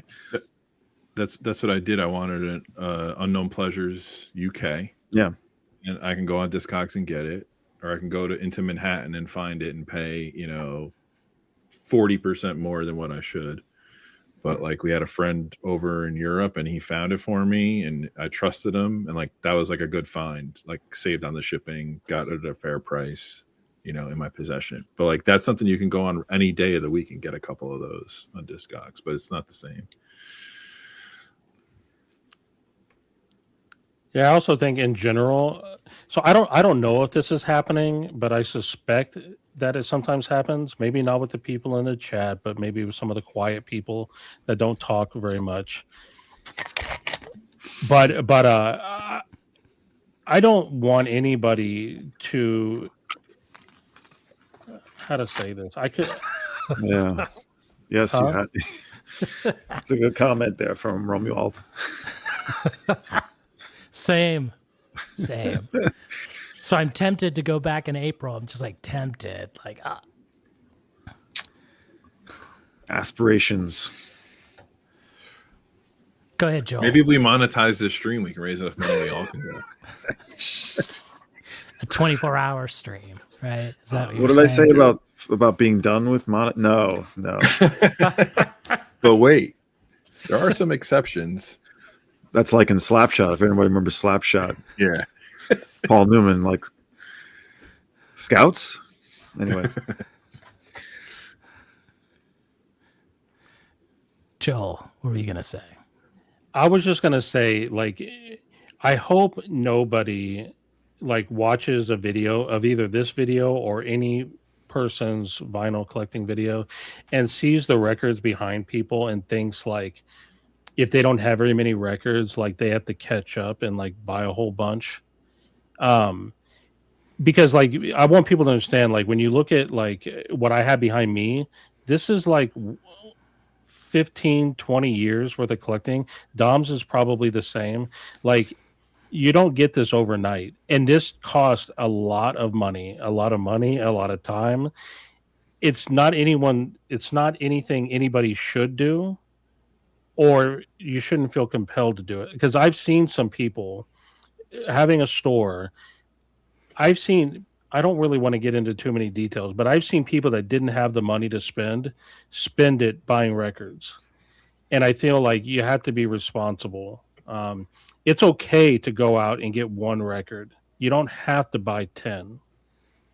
You know what I mean? well, that's another great point, is doing it your own way and not following what someone else is doing. That should be obvious, hopefully. Yeah. And it is exactly. It is a journey. Like the reason we can sit around and tell stories about all the stuff behind us is because it took us so long. You know what I mean? I still have the very first 7-inch I ever bought when I was a teenager, so that I can tell these stories. And I don't want. And I see people getting frustrated because they go to the store and they can't buy like every record that they want. We've all been there. Right. And what do? We hustle, we work our ass off. We try to get a career, try to earn a lot of money, get a good paying job so that we can buy the records that we want. And that's what we do. And we trade things. We, do various forms of hustling in order to get to the point where we can buy it. So it just breaks my heart a little bit when I see people, not being able, like thinking that they can just get something like what they see on YouTube overnight. Or feeling pressure to buy like a bunch. Yeah, but Joel, to your point too, I think that, and this goes true with any hobby. Like we probably sacrifice a lot in other areas that people consider essential, like clothes, specific type of car, like extracurricular activity, like. I grew up in the pub scene in my 20s, so like I was at the bar like 5 to 7 nights a week. Like I got into records. Guess what? I didn't do anymore. I like literally just stopped going to the bar and I just I used to go to a lot of shows. I don't go to as many concerts as I used to. Like that spending money has been gone towards the record collection or whatever. So that's the other thing too, is like you can't really have it all unless you're really blessed. So you have to realize too that I would assume that a lot of us sacrifice to have the hobby in other areas. Oh yeah, big time. Yeah, like all the money goes to this, all of it. Like you don't have other things going on. Right, I used to spend it. Oh, go ahead, Jason. I'm just saying, I know everyone would laugh at me in Den Bosch, but yeah, I went to Den Bosch and bought Ringo, 1973, UK pressing. Okay. Oh, it was UK, right? Yes, yeah. Wait, how does that play? How does that play into what we're saying? Just are you saying like you're trying to be financially responsible? Irresponsible, you mean? Irresponsible. You bought a plane ticket to bring that Ringo back. That's right. No, I used to go, we lived in New York and Brooklyn for many years, and how much money did we go out spending out to restaurants? Now there's like no good food here. So I'm like, well, I guess I'm not going out to restaurants anymore. So going out to eat records. Yeah. I mean, I thrift all my clothes. My wife makes me clothes. Thank you, Angela. I'm in a good position to spend on vinyl. Hold Yeah, up and Chris, here. you'll know this. Oh, sorry, go ahead, Jason. I'm just gonna answer Jeff's comments. Surprised me how some of you guys have the money to buy box sets and expensive jazz albums. Who are you talking about, Jeff? Who is this? It's not me, man. We have jobs. That's what we do. jazz albums. What are you talking about? You must be in the I mean, wrong stream, the bro. Well, box. Chris, Yeah, if you're buying box sets regularly, that's a chunk of change. That's true. Yeah, but like I buy box sets, but if I buy a box set, One goes out. No, not even that, but it's like they issued the Coltrane Live from the Vanguard 61 box set. It was on CD for like 20 years and they finally put it out on vinyl. I bought it. That's literally all I listened to all weekend, like over and over again. And like I bought that box set as an investment. I didn't buy anything else since I bought that box set, or like very few things. So it's like instead of me buying 8 records, I just bought that box set. And that's so it's like you got to look at it like that too. It's not like I'm buying every box set that comes out on top of like other releases. Like you gotta be committed. At this point, a box set has to be very special to enter the home. if you go back to Colt's comment, I'm probably sound like a douchebag saying this. Colt Bolt. This is Jeff. Oh, is that Jeff? Yeah. No. One after that, his last one about having a job. Yes. Yeah. So literally, first of all, I'm trying to say this without being a douchebag. When I was young and working, my whole goal was, what do I have to do? There was a couple things that I wanted. I wanted to be able to go to Vegas. I had family that lived in Vegas, and I'm a poker player. So, but when I would ever go to Vegas, I'd be broke, right? And Vegas is not a place you want to be broke in, right? So I had that as a goal. I want to be able to go to Vegas, and I want to be able to play the games that I want to play, right? I want to be able to go into a record store and buy any record that I want. These were like the goals that I had. And so everything that I did, this was like what fueled me in my jobs. Like, how do I get a promotion? How do I get more money? When I worked in retail, I was like, how can I get into management? When I worked in tech, I was like, I'm in support. What tech jobs pay more? Do I need to get into the knock? Like, what do I need to do? And everything that I did, I was like fucking relentless, like pounding, looking for jobs that paid more so that I could afford the things that I wanted. And that's literally what I did. Now, I have advantages that maybe not everybody has. And I recognize that, but that's what I did. And until I could do that, I sacrificed. Like I said, I sold stuff that I had to be able to buy more stuff. Right. And I went without listening to a lot of albums that I couldn't afford. This stuff right here, the stuff like I said, this is all, I'm almost 50 years old. This stuff behind me is like in the last 15 to 20 years. Right. And it slowly built up to that. It didn't just boom appear 20 years ago. You know what I mean? So that's what you have to do. I agree with you. I literally, that's good money.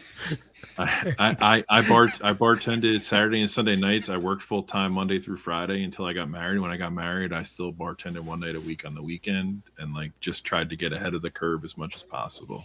And when I was a kid, 2 jobs in college, 2 jobs in high school. It's like all because I had things I wanted, not because I didn't need 2 jobs. I could have made do with one, but I wanted what I wanted. So no, fish tour is expensive. Yeah. I worked 3 jobs during the week and 2 on the weekend, and then I picked up another job while I was half asleep. Remember in Living Color, I worked 3 jobs, you lazy lima bean. Remember that skit? It's a classic. I do. And I know it's easier said than done. I mean, like it took a long time. You know what I mean? And I know not everyone. There's different challenges people have, so I'm not trying to. This is why I'm saying there's other things in life other than just having a big record collection. It's not that big of a deal, so I don't want people to feel bad about it. It's a lot of hustling is what I will say. I don't, year after year, I don't know how I really do it with having family, kids, house, upkeep, all of it, and still being able to do records. I honestly, somehow it works. But some of it is selling stuff and finding Yeah. things to sell that's sitting around, whether it's Also- records or whatever. But also Early it's like- on, this is why we also worked at record stores, because you get the employee discount. Yeah. You know what I mean? Yeah. Like, 100%. why do you think I worked at so many record stores? I think too. It's hard to also remove this from our DNA. Like all four of us, this has been a constant since we're pre-adolescent. This behavior, right? We're just lucky it's not crack. You know what I mean? Like it's like I say it facetiously, but like it's a different type of like it's in me now. Like I couldn't imagine if these ever had to go. Obviously, like whatever they have to go, but I couldn't imagine like what void that would leave me. I'd be like, fuck, man, like where are my records, you know? Yeah, a friend of mine said like the other day we're in like a group chat and they're like, I can't believe like Joel is still as into music as he is. Like they had Yeah. all gotten older and moved on and do like other things. And Joel's got a record store. He's still like playing records on YouTube. He's still like going out to shows and doing all this kind of stuff. And I was like, yeah, because like once you find something you enjoy in life, just keep doing it. Like It's why funny. would I give up something I love to just do something else just because people think it's normal or what you should do? Like fuck that, dude. Like this is what I enjoy doing. So It's funny when you talk to friends that you had when you were in like 20s, even 30s, and you were like discovering music together and going to a lot of shows together. Now you check back in with those people and they're still listening to maybe those bands or those artists from those years, and you're like, and they're like, what are you listening to? I'm like, oh my god, like I don't even know, but like you're in a time machine, man. Like I don't understand. Like, yeah, they just sort of stuck there, and then they went on to other things, and they went on to like other parts of their lives, which is totally, that's what they're doing. That's great. But I'm always like, damn, I'm in a whole nother world here that's sort of unrecognizable. So you're That's the asking, thing is you're it's like asking why are they still listening to Atari Teenage Rock? It's like, how's your hearing, by the way? Digital that's what hardcore. I mean. Tell me about it. It's like it's reallocating the resources you have, not like economic. Like okay, I was really into that music scene when I was 24, but then I decided to become a teacher or go to this school or go to that school, and like they had to repurpose their attention. We just found a way, I think, to make sure that was still part of our journey, no matter what we were doing. I took Joel's comment about like figuring things out. This is so immature of me, but I did it. I actually changed jobs when I was 25 or 26, and one of the reasons why I took the job I took, which I'm still at this company now, is because I could have music playing at my desk when I worked. I asked that in the interview, and they were like, "Yes." I was like, "I'll be here tomorrow." Like, that's where my brain was. I've always had that too. Play music while working. Absolutely, that's a requirement. That's a necessity. yeah, and we're also living in all in all, we're living in a really good time for music, because even if you can't afford to buy a bunch of records or whatever, you can afford a streaming account.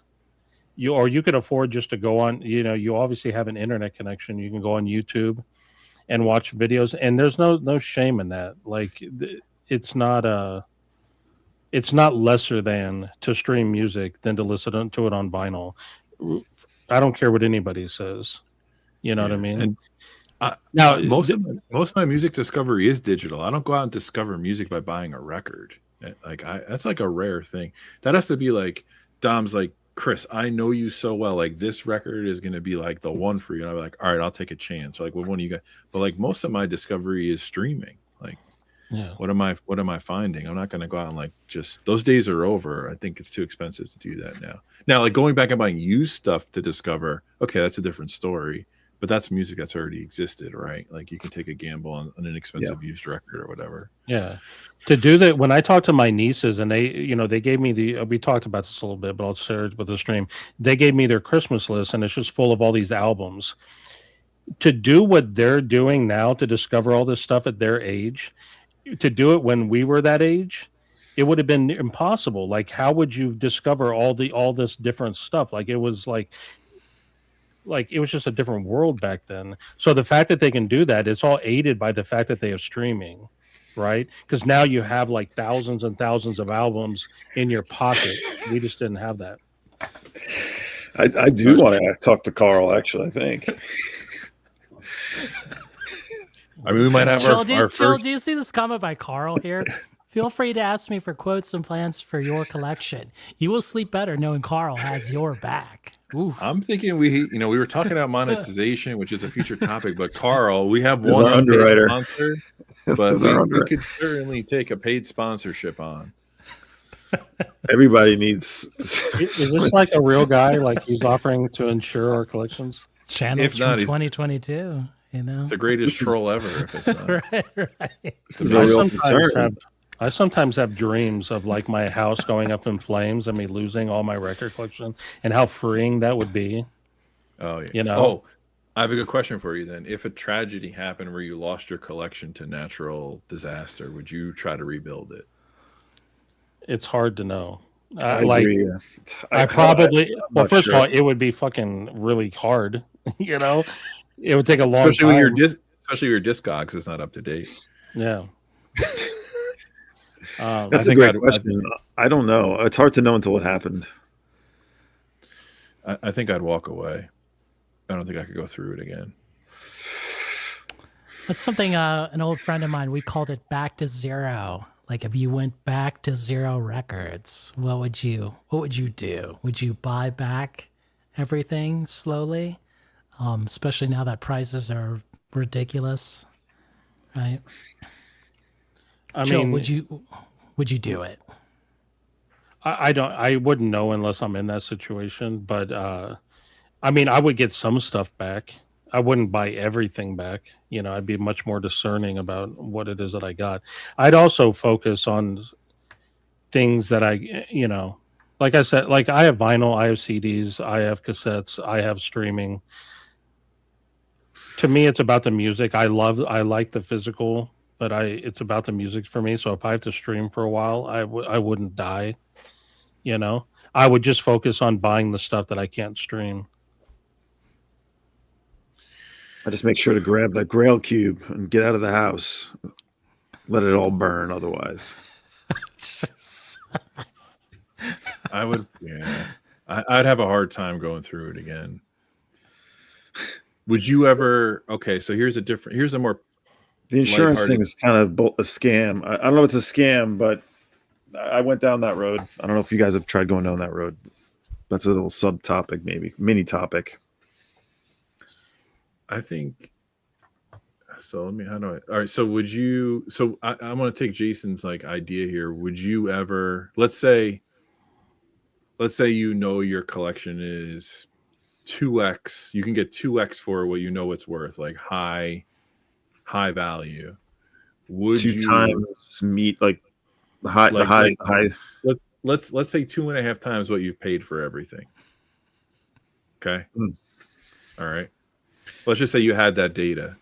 Would you dump, but you had to sell your collection all at once? Would you dump it and start over again if you were getting 2x return, 2.5x return on what you paid? No, or I would do it. I'd probably do it. Yeah, and Just maybe buy back like my top 100, maybe Something just like that. just a initial thought. But I mean, you know, I think I'm not getting any younger. At some point, that's what I'm going to have to do anyway. I could just be like, well, I'm going to do this a little early and then go travel the world. I'll use this to go to Den Bosch 2 times a year. Yeah. That's a good idea. Yeah. That's a great idea. So I just talked with a guy. So he had an extremely large collection, and his desire was he was kind of in that boat where, you know, he needed a little bit of money, but what his desire was to sell everything. He wanted to find somebody who could buy the entire thing. So he started setting out to talk to some stores to see, like, are you interested? And he found a store that was interested. According to what he told me, he found a store that was interested, but it was like in Pennsylvania or something. And the guy in the store spooked him because they were telling him, oh, you know, you need to make sure that, you know, you're gonna have to put everything on a pallet. They were talking about, shipping it freight and getting it insured and all that stuff, and it was kind of freaking him out because they were being like really adamant about this. And he's like, "Wait, what do you mean? Like, what's going to happen to them?" And he started thinking about like, what's going to happen if I ship them and then something happens and I lose them all and I don't get the money. Oh, he was. So- This wasn't local. Okay, he was. Yeah. He's local here to Jason and I. So that's why he reached out to me, and I couldn't buy the whole thing. It would have been too much money.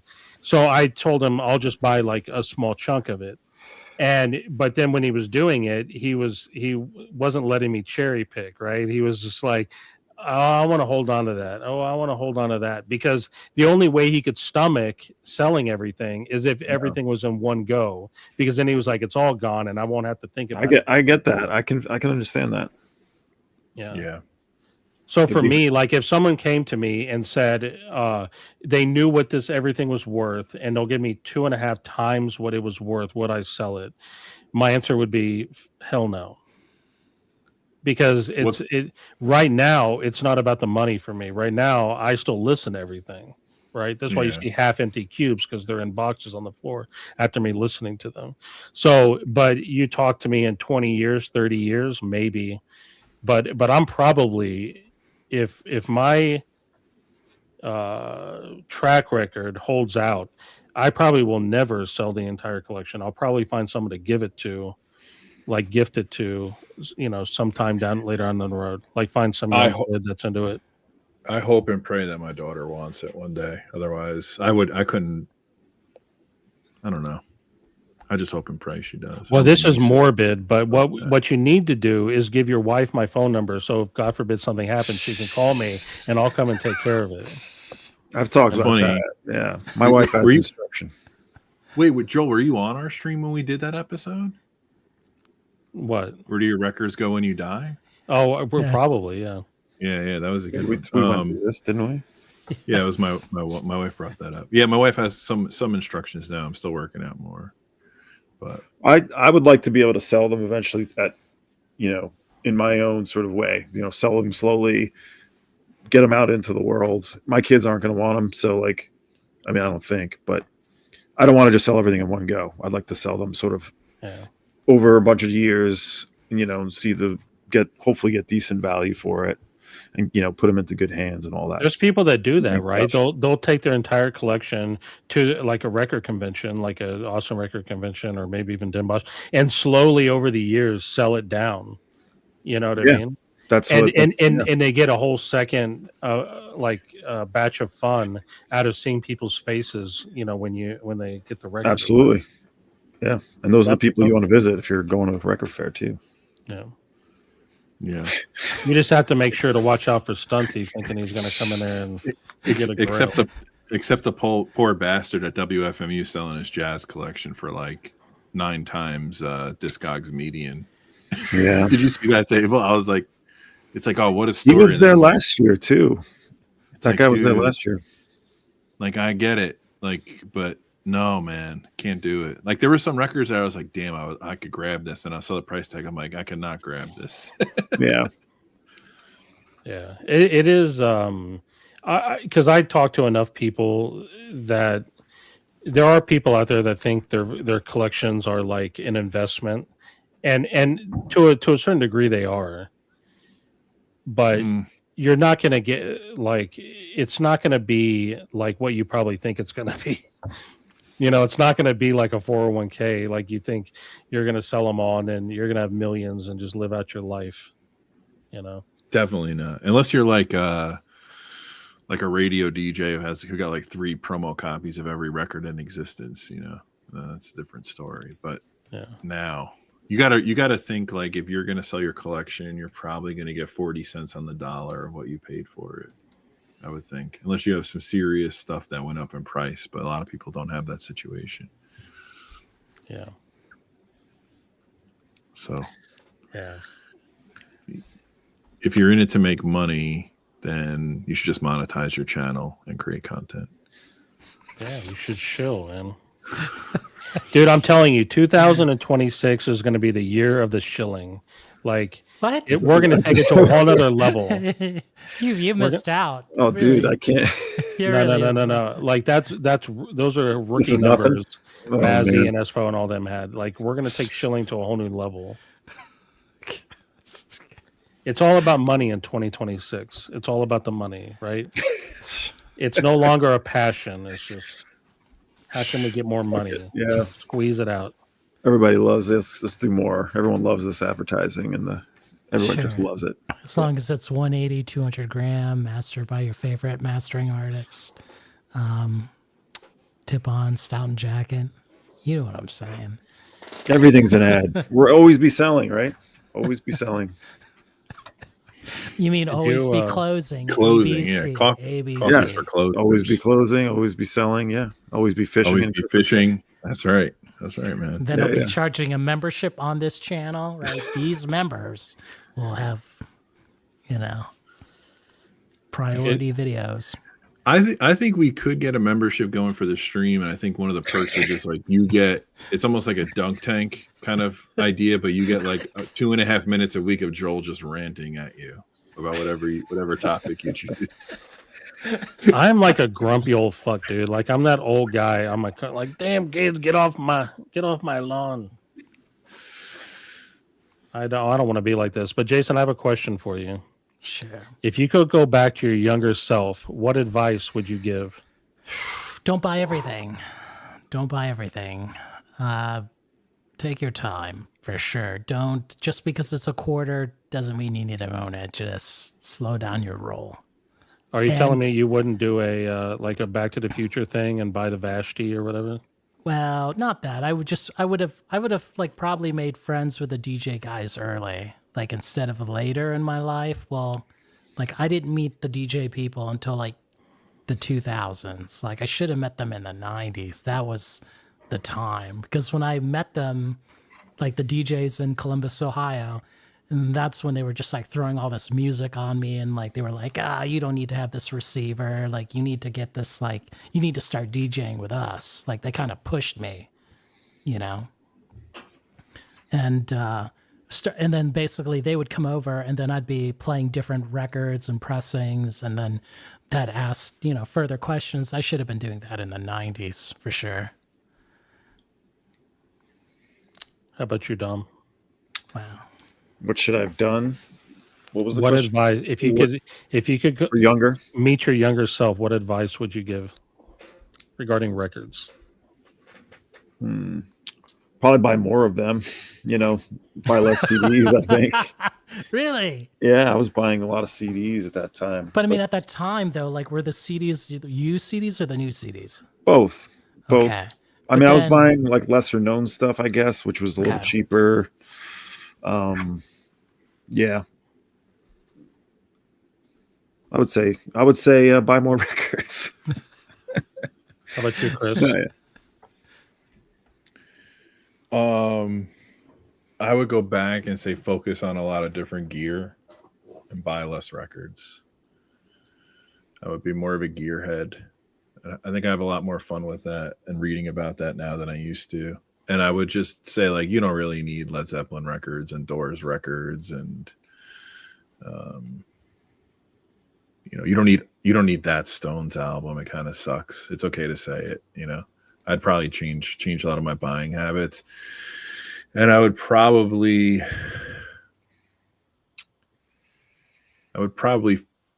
buy more records in a way, like kind of what Dom's saying, but I would buy more valuable records, or more, not valuable. I don't, because it's not an investment, but I would seek out the right pressing instead of just jumping and saying, oh my God, I need to have Dark Side of the Moon, so let me get it as soon as possible. I'd go find the right one that appeals to me and do more investigation on that front.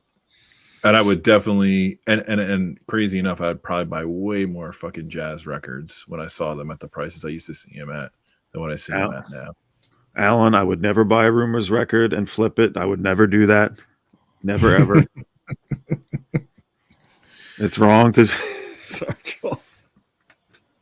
I would never own that record, and I would tell myself that you're never going to own that Yeah, record. I'd never own Rumors. I got no problem with Rumors. Just don't need to own it. In fact, the one copy I got, it's like somebody gave me their records, like 5 or 6 records. It was fine. That immediately went to my daughter's crate, and she loves it, and that's okay with me. I will say, I wish like, I just wasn't, I wasn't the only thing I was thinking about. Maybe that's the thing. I was more balanced then. I was doing a lot of other things. Now it's so focused on silly records, so it feels like I should have been doing more of that then. It's like, oh yeah, but I was also doing this, and this. So maybe I just didn't have as much time.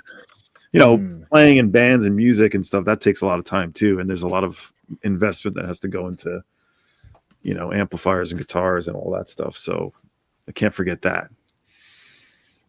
Yeah.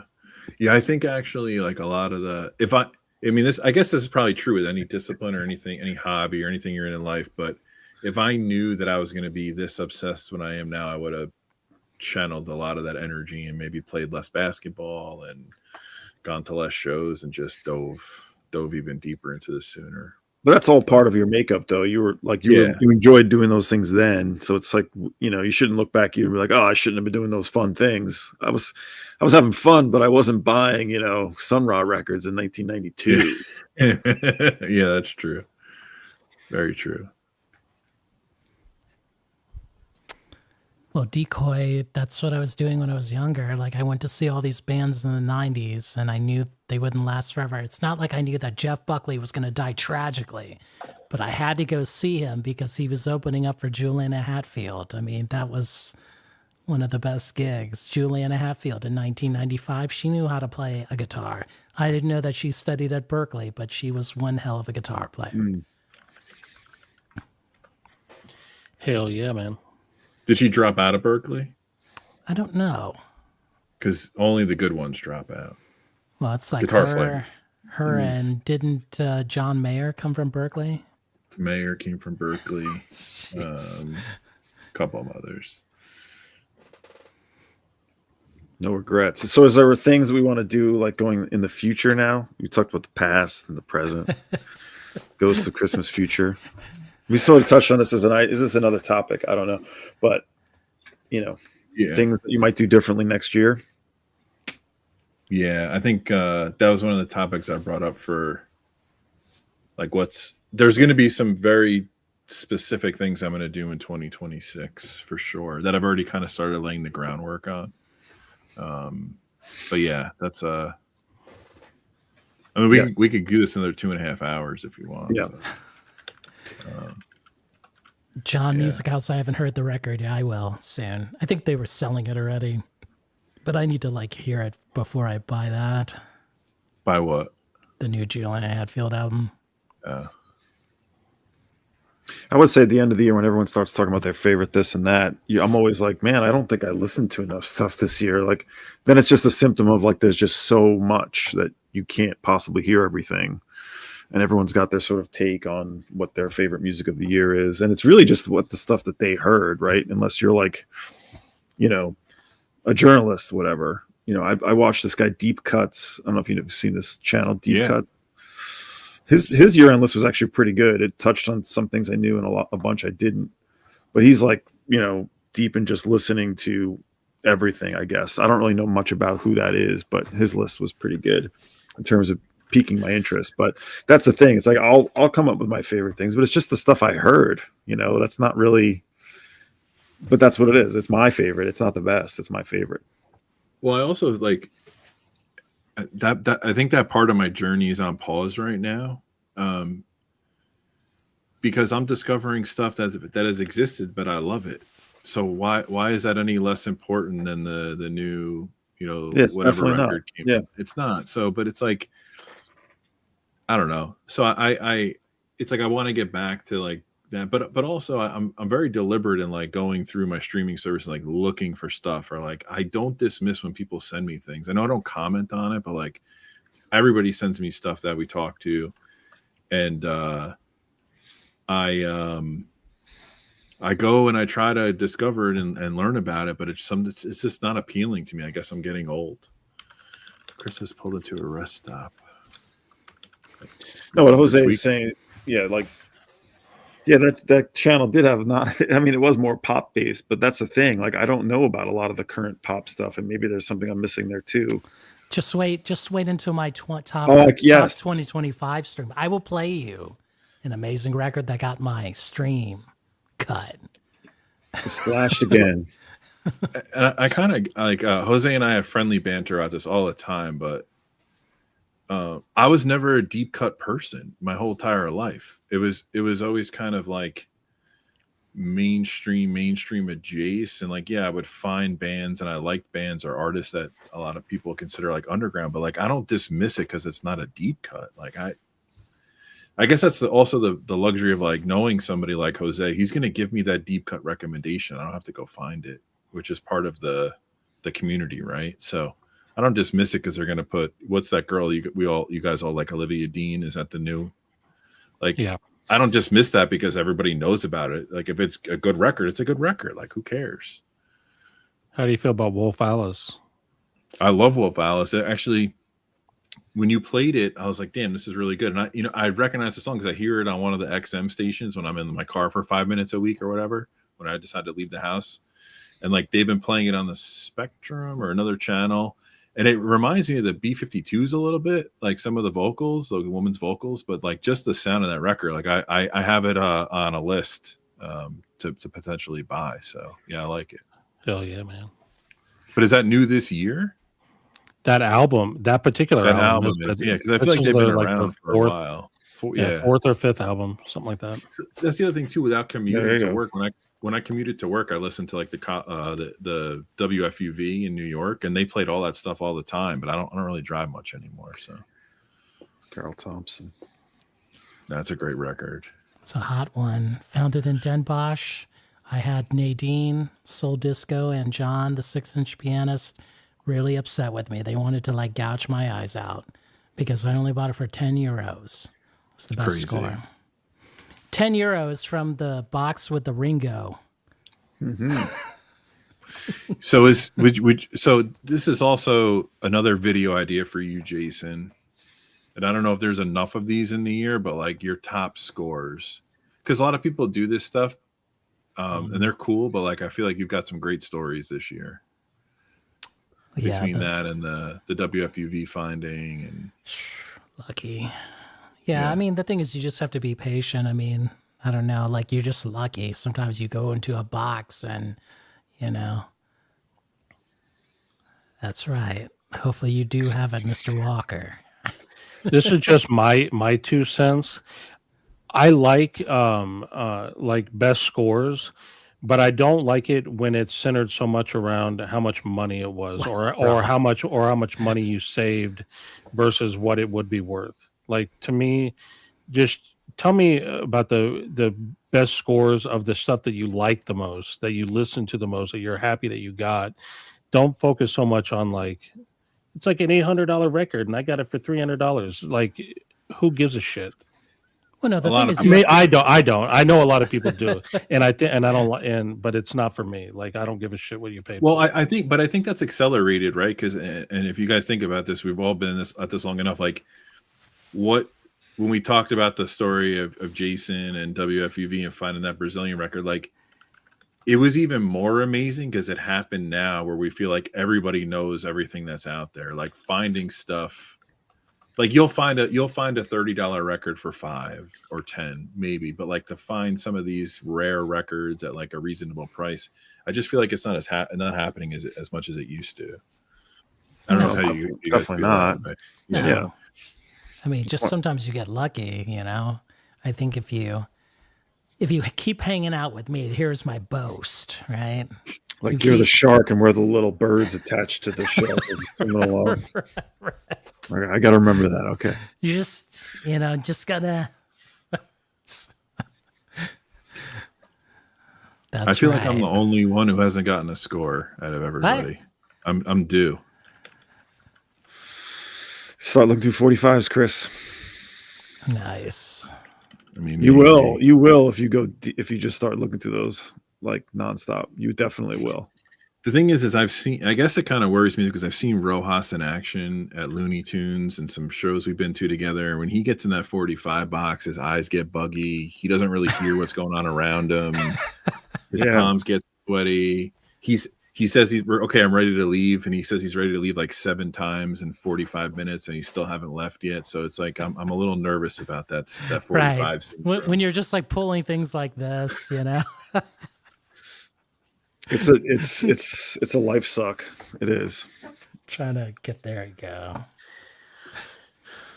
Here's the best score, right? Here it is. Let me get the label right. Let me get this out of here. Make sure I get it. There you go. Okay. So everyone can see how much I paid for it. Let's just no judging, right? Can you see that? Let me move it back. $7.99. Yeah. Okay. So let's. What is it? Doll parts whole. That's right, man. That's a score right there. What's on the Dude. B side? Plump. Yeah. Oh hell yeah, dude. So double A side, huh? Man. Where'd you get that at?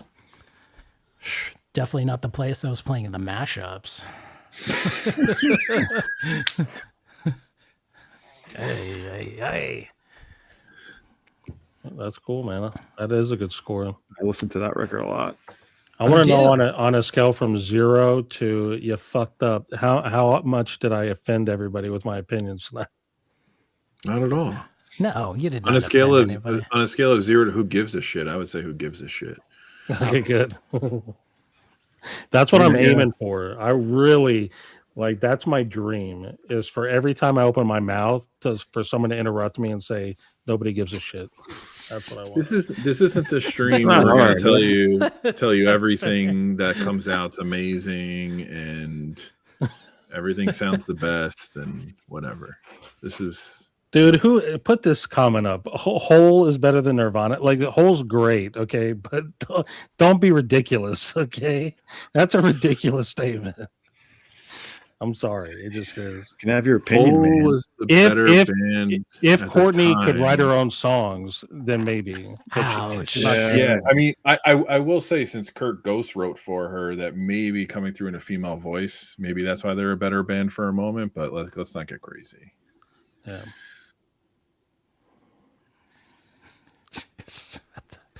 Get out of here. That's a great name for a punk band.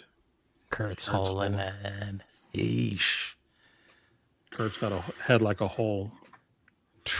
Man. Okay. Are we done with the topics? Are we closed out? Like, do I need to do should I do a terrible shootout and cancel the stream so everyone knows that RSD reissues are terrible? Now we'll save that. You think it's slightly misogynistic to say that he wrote songs for her? I bet on good authority he wrote songs for her, especially the second record. And didn't Billy Corgan write some stuff for it too? Yeah, it's not like On it's the not third record. It's not misogynistic. That's just a fact. Look at this here. Best live stream despite Jason. Who is You know, saying how do I when- know this is the right Rob Walker? There's no poop emoji after this. Get true. out of here. Imposter. Look at this. He's get out of here. Okay. All right. I do want to answer No. this one. No, you don't want to answer Come this. on. You guys answer it. It's just too tough. Yeah, I get that. Well, is it like would've been- five? Is would've it been like 5 Ringo here. pressings, or is it like 5? Is it like I would keep this version of this record? We just need 5 albums that we I would. think it's 5 pieces of vinyl. Who thought we'd be in this place where Jason wants to keep the stream going and everyone else wants to leave? This is like it's like we're in Bizarro world, you know what I mean? Least favorite records. Wow, we could do that. Do I have? You already showed Pet Sounds. That was That's like true. We did was that like, already. That was the ultimate. It was like, what the? I don't have the Curtis. I think Groove Seeker has the Curtis. I have some controversy about the Curtis. I thought that was going to save music. I think RSD. I think it's great they put it back out, but it's not. There's a lot of hype on it, and I get it. It's everybody needs to temper. I got a nice minty German of that. It sounds incredible. Yeah. German press. I found it here. It was weird. Well, let me go ahead. I just of the opinion that they totally put a blanket over the strings and the horns on the reissue, whereas the OG just it's a visceral cut. They were going for a cozy experience. Yeah, which is fine. It's not Well, like it sounds. It's not the Sunvolt reissue. Well, the thing is, it's like that album is what? If there's hell below, right? Yeah. And then we all got to go. And John, right? Like if the album sounds like muffled, that means you're already in hell. Ah, man. So I Already mean, there. John, Music in the House. Like before we did the stream, we were comparing the Sunvolt here, the RSD, and the thing sounds so compressed. It's just unlistenable. It's Bad. unlistenable. Yeah. It's bad. Like I don't know. I popped into the stream while that was on, and I thought I had my volume at like a decent place, and I was just like, just totally. I did like the Maxell ad, just blown out the back. So when I see people praising this, let me see if I can show it a bit. If I think like in the Discogs, they're all praising this, but that's just wrong. This thing sounds like garbage. And I'll do a video on it. Loudness war. Yes. Are you talking shit about Shirley Manson? No. What? You just said it sounded like garbage. No. It kind of does sound like garbage, man. I never when had I those was- records. When I was talking to Look at better looking Joel here. What the hell is this? Yeah, take your 5 favorite Cure picture discs with you. to go On a skeet desert shooting. island. Yeah. When I was trading my opinions with Jason on Record Store Day about the Curtis, I think it was the night of, right? Yes. And I was like, trust me, Ross, I know Curtis, and I pulled out some of the deepest Curtis Mayfield albums that nobody else in the universe owns. I think I have a right to my opinion. I'm like deep Curtis. Like, Did you get Ween Shinola for Jose? Did Jose get his Ween? I Yes. did, yeah. You did. Yeah. Okay. That's the one thing I got. You did get it. I thought you would. Yeah. And I would have gotten it if Jose didn't want it, but I'll just get it for Jose. This comment here from Tom. Whoa.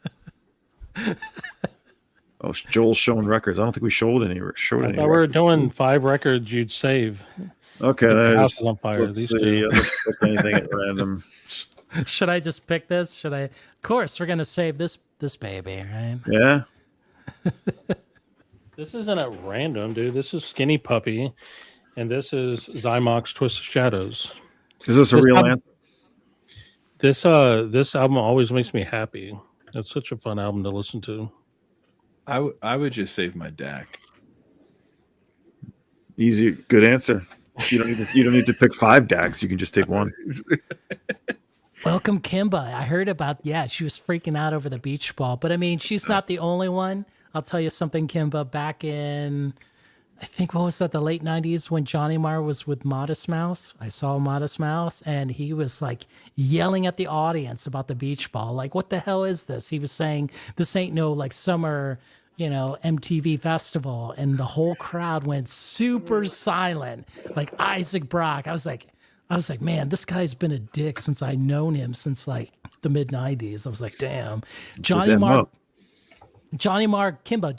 goes to the mic and goes, "Hey, Columbus, how we doing?" Like he totally saved the show. I was like, oh my gosh, this guy. Wow. Showman. That's a showman.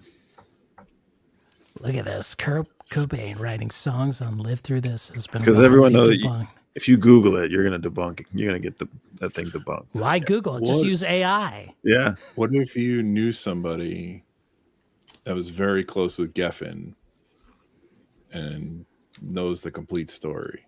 What if you knew that and wasn't on Reddit trying to figure it out? Even if Courtney wrote all those songs herself, it's still not better than I was just playing. I'm just playing the side that, well, if you're going to say that, then there's some truth you have to understand. That's like when I make absurd comments when I get drunk, like the Kinks are better than the Beatles. Like it's not really true, but it's fun to say. Some days they feel like they are, though. Kinks are better than the Beatles. What's that one record? Mulberry. What is that record? That Well, you're talking about Muscle-White Hillbillies? Muswell Yes, Hillbilly. Muswell. Yeah. Muswell Hillbillies. Hillbillies, sorry. that record. Come on now. That record's great. Jeez. That's a good one. I think about They slowly I think go about that downhill. album. Of course, I have like everyone's a star. Everybody's a star. Like That's the last one I I played got. it once played that to a friend. He was laughing. Who is this? This is so bad. And I'm like, it's the Kinks. And he's just like Easy. shocked. Like, Easy. He couldn't believe it. Yeah, All those LPs the Kinks made were great, though. Come on. Yeah.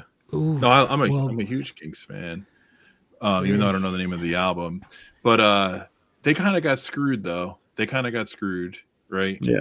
They got banned from the U.S. for whatever reasons, and then, but I don't know if they would have departed to like the style they departed to if they didn't get banned, but they're just sorely underrated. Better looking Joel. I would return that. Well, Joel, I would do a half and half. You try to get like 100 back because that record's rare as hell. I have it. I don't think it's probably maybe a little better than a VG, bordering on. It's tough to find that one in decent shape. Is that the one they did for RSD 2 years ago? Yeah, I don't think wasn't that deemed to be sketchy. I'll have to find it. Hey, you guys know that it. 45 RPM is still available. For what? That Parliament. That's what you guys are talking about, right? Is it really? No, Parliament. no, that's the Funkadelic record. Oh, sorry, Funkadelic. Same thing. The no, better looking not the Joel's same. talking about this record. Go on. I told him Similar. that he should keep it, but ask for like $100 back. Yeah, mine's not very good. Look at this. Ooh. Still, Tom, that's it's a on the rare blue record. label. Dude, Blue wait. label. Yeah. Look at the insert. Oh man. Yeah, at least you have George- the insert. That's pretty cool. Yeah, and it was cheap. I mean, cheapish. You should get Clinton's dental It's records to see if Invictus. he did that insert. Oh yeah. Oh, it's nice. And it's like VG. You said. The record's actually not actually looking like VG Plus now that I remember it. So Oh, fucker. yeah, this is a good one though. Absolutely. It doesn't. You don't see it. No. See, I have to agree. That's what- Muswell Hillbillies as I go back to it. Hi, Rance over here telling me that he would put Bikini Kill's Pussy Whipped in his top 5. Okay, now we need to end the stream. I don't need to. We don't What? need to go there with that. What are you talking about? Everyone's got opinions. That's I know. it. I like 40. I agree with 40% of that list. One of them I don't know, and then Well, Bikini Kill's great, dude. Did Jose just say most Kinks albums suck? Yeah. Come on, Jose. Um, I'm just trying to defend you over here. Same guy. have to listening realize Pure most- Guava. Get out of here. He's telling me that Ween Pure Guava is better than the Kinks. Shit. I mean, it's in the name. It's worth more, I guess, but oof, this is rough. How long have you had that record? This one? Yeah. When did you that get as it? live? Pre-pandemic, probably sometime, 18, 19, something like that. Yeah. Wow. On Discogs? This I did get from Discogs. That was one of these things where I talked with like a newer seller and they weren't able to sell it. And so we just worked out a fair price. But they told me this, I don't quite remember. I think the sleeve ended up showing up being in worse shape than I thought with that stuff. So if I remember correctly, we had similar to what Joel was saying, had to come to a little bit of agreement. But it worked out well to where I was happy with it. That's great. As I'm dog-earing the corner here. I've seen it once, I think, and it was beat to all hell. I don't recall ever seeing it, to be honest. Maybe, but I don't remember. I saw it from the guy that you bought a bunch of CDs from down in my area at some point. Well, in the Hudson Valley, at least. Same circle. Jerosa? Not Jerosa. No. When we talked about, I think we talked about in the past. Like I think you didn't identify it, but I'm pretty sure you visited Big Jim from Big Jim's Records, and he had everything. Yeah. But I saw a copy that they had. It was beat to hell. Joel, you'd put that in your top 5? It is such a good album, dude. It's Sure. fucking incredible. Like, if you just go side A and side B, Yeah. It's fucking perfect. Is the B-sides on that version with like You're Always on My Mind? Yeah. Yeah. So that's right before he wound up producing Willie Nelson's record right after that came out. I think that's why he covered it. But, man, Neil Castle, that was He's. I can't. Don't even get me started. We get the whole stream on Neil. It's a great album. Like it sucks. Like what happened to him. Like because he should be getting his flowers right now. You know what I mean? And I still need to listen to that new album. You know. Yeah, he's not going to get his flowers. But A and B, just listen to the first. I think A and B is like the album proper, and maybe a few of the tracks on C. Wait, did you see him with the Cardinals live? Yeah. Oh my god, dude! Like, Better Looking Joel, are you hearing this? Are you watching this? Better Looking Joel? Better Looking Joel knows all about Ryan Adams. no, I Yes. know. I don't want to. That's what we should do. We should do a stream where we bring Better Looking Joel up and we just talk about Ryan Adams for a bit. Joel, Better Looking Joel, Better Looking Joel, better life experience Joel, better recording Joel. He's just better Joel. Just kick me off the stream. Get him up here. It'll be an improvement in every which way. Joel, I would love to have a couple pops with you and talk about this experience you had, because I know he's an asshole, but I'm a huge Ryan Adams fan. Damn. What? We can't talk about Ryan Adams. He was canceled. Hold up, Jeff. He's not Rachel's ghost. Chill out, Jeff. Jeez, man. Damn. Get out of here. Nice. Joe, we'll have Sweet. you on. We'll have you Yes. on. We'll have you Come on. on, man. Regale us. Your debut, right? We'll make you sign that NDA, right? Yeah. I'm gonna put this on after the stream. Awesome. All right, this is how we're going to end this stream. Corey Feldman is greater than the Mormon Tabernacle Choir. Is he? Look at this. Better Looking Joel's not an asshole. This is true. I got the unreleased Black Hole. Really? The version they put out sucks. I mean, I don't know if the pressing sucks or whatever, but it's just, I mean, I think that's what you're talking about.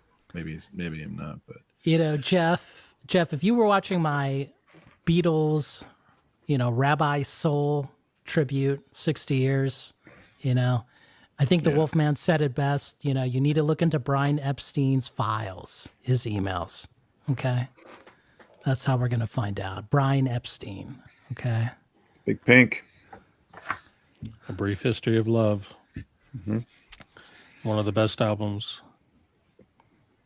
He should get his flowers. What does that mean? Well, I mean, he's probably the most prolific singer-songwriter of like my generation, and he just fucked up. I mean, but you can't take away like 6 of those out. You just can't take away 6 or 7 of those albums from him. It's impossible. The one reason why I give Ryan Adams a slide as opposed to maybe others where I don't is because he did own up to what he did. Now maybe he was forced to own up or whatever, but he did own up and apologize. Did he not? We're going to end this. But Ryan Adams. I also care about what people do, but I'm not going to stop listening to a record because of. I mean, you think Mick Jagger was a fucking saint? Like, Yeah. You think John Lennon was a saint? Like, come on. Yeah. It's a slippery slope. It's a very slippery. You start following the trail on everybody, and everybody has something. It's sad to say that. I'm not. That doesn't justify whatever. I'm not getting into that. It's just like I can't. Trey was a fucking dope head. I'm not going to stop listening to Fish. All right, we're gonna end this stream. We're not gonna get into this. Let me just answer. Oh yeah, as soon as Fish comes up, you want to cancel it. What getting your flowers means is it means like now should be the time when they're being celebrated, right? They're near the end of the career. They've already done a bunch of stuff and they're being celebrated instead of being forgotten about. That's all. It's just a saying. It's a phrase. It's like a vernacular. Just you can Google it.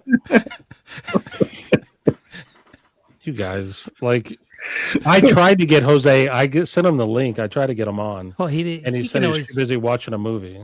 Well, there you go. So this he's slapping his balls against the pavement. He said. Right.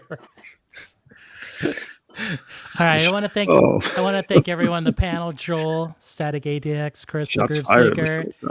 I know. Look at that. Thank you. You're Scott, not done Scott, here. was she really shocked? Come on now. Let's just keep going. Why end it? No, because we're gonna give the Wolfman his due. He's gonna Oh, be that's spinning right. after this. Send everybody to the Wolfman. Yes. Wait, I want to thank Jason for picking the topic tonight. Thank you, Jason. Yes, it was very last minute, but again, we have a couple of topics, right? We're gonna choose we'll either choose the controversial, right? The monetization, the advertisement. Oh man, I really piqued some interest on that one. Of the VC, it's gonna be rough. Yes, everyone go to the Wolfman. He's gonna be spinning some good records. He's Let's not try gonna to be guess. not gonna be spinning Ringo 1973.